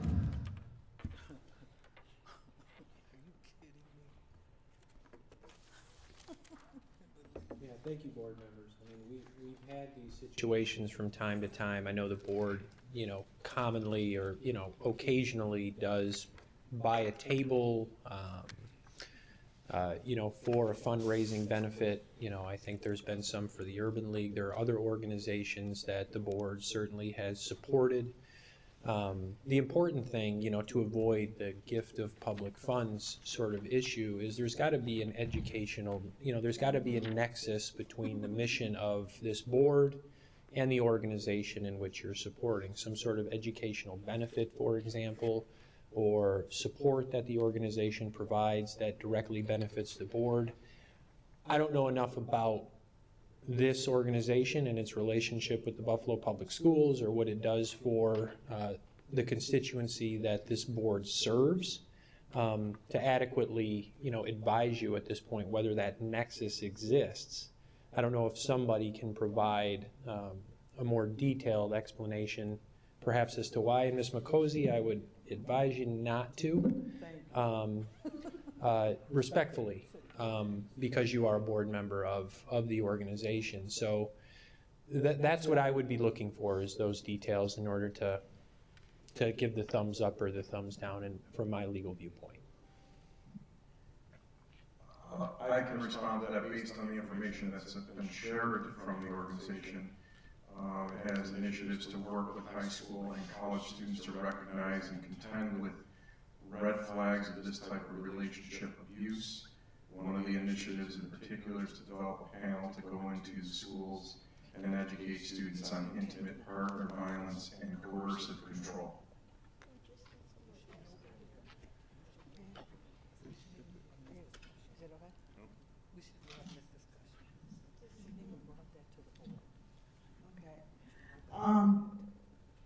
Mr. Kuzma, I looked up the definition of a conflict of interest, and it said a conflict of interest occurs when a person has a vested interest in, such as money, status, knowledge, relationship, or your reputation, which puts into question whether their actions or judgment and decision-making is affected by it's their organization, with their name, their reputation. I believe that's a conflict of interest. That's the definition of it from an accounting point of view. Public funds are misappropriated when they are used to fund a board member's, to benefit a board member's position on a board or fund or organization, especially when she has direct interest in, and that's any of us, in the organization, financial or non-financial, in the organization, which again bears her name. When we funded any organization, they've been providing scholarships to our children. They have done, they directly provide services to our children. So my question when I read this was, what service does this agency provide for Buffalo Public School students? Are the survivors of abusive relationships, which this organization says it serves, are they Buffalo school children that have to be resourced to lead and maintain stability, which is a quote from their service? I believe we have health clinics, mental health clinics, counselors, social workers that serve this function. So I perceive this as a public use and gift of public funds, a conflict of interest, and something that does not serve Buffalo Public Schools students. So I just wanted to put that on the record. Yeah, I'll just say respectfully, in regard to the conflict of interest, I certainly understand that and I agree with you. The board member in question who is a part of the organization is not here this evening, and is not participating in the discussion. The other board member that's a board member of the organization, which I learned today, I had a conversation with her, and she's recused herself appropriately from it. There have been other examples as well, and I don't mean to pick on, I'm not going to use a name, but there was a board member who brought, a similar request to the board for an organization that she was a part of, and the board certainly provided funding, I think, to buy a table at an event. That board member similarly, I think, recused herself from, a discussion and a vote. So I'm not concerned about that per se, but, in terms of, and there are a lot of organizations, right, that not just internally, but that third parties that provide a lot of wraparound support for our students and families. The extent to which this organization is presently doing that or does that, I can't answer that question. I don't know. And maybe we need to learn some more about that before the board considers it, and perhaps, I'd suggest maybe tabling this for a month so that we can learn some more about it. I can get some more information, and then we can revisit it at that point. May I speak, please, Mr. President? Ms. Cochran? Okay, so this board has never done anything like this, and I've been here since 2011. Okay, there are other board members sitting here with non-for-profits as well. Okay, the bottom line is that if it did not directly involve a scholarship, I don't remember any time that this board has ever approved anything. That doesn't sound to be accurate. Well, maybe you don't know they provide the Mr. Kuzma just referenced another. I don't care what Mr. Kuzma just referenced. I'm saying what I got to say. I didn't ask you for your comments. To me, it is offensive to even be having this discussion at this board table. Okay, when we will be cited for the abuse of public funds, it's unacceptable. It's just not done. Okay, I'm affiliated with a non-for-profit. I would never think about bringing it up to this board to ask them for support. It is just not done. There's a conflict of interest. It's not a harmless transaction, and it never should have been brought before this board. And I'm offended by it. Chastising is beyond enough. So, You should shame yourself for bringing it up. guys. So This is an election year. You should be aware of that. let's get back to the business at hand. So, We already know who you're supporting. Mr. Scott? I'm not supporting you the next time. I don't expect you to. Would you like to table this? We don't have a second yet, Mr. Petrucci, board president, so. I got your letter saying that. So first of all, we have a second for Mr. Scott's motion. I can't second it ever because what I just say, I said I recuse myself from it. Your comments are so unnecessary and ridiculous. So can we, so why don't we put this, what we can do? So I would suggest that we should not even have an email on this. This is ridiculous. We have wasted time on this. We've had a good meeting, so let's continue to. So we don't have a second, so we can bring up, we can ask for an opinion from the law department as to whether or not. And I can do that, and I can provide that. If you could please provide us an opinion. Yeah, I just don't have sufficient detail and to determine that nexus at this point. So, okay, let's leave it at that, okay? So can I have a motion to adjourn? Yay! What's that? Bereavements. Oh, thank you very much. Do we have any deaths or? Yes, bereavements. So let us all rise in silence for our bereavements for April 20th, 2022.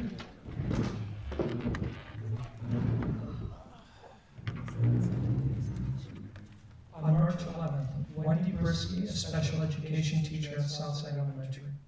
April 4th, Iris Violet Cordero Carestas, beloved mother of Dr. Will Carestas, Chief of Administration, Public Affairs and Planning, mother-in-law to Debbie Carestas, support math teacher at Hillary Park School number 27. November 30th, Mark Tioli, an adult education teacher.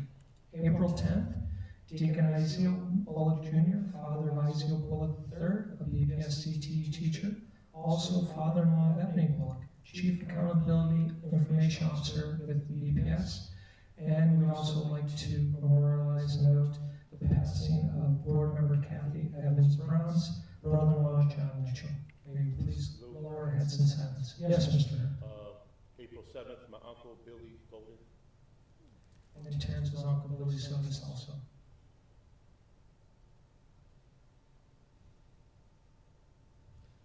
Thank you all very much. So my third and final time.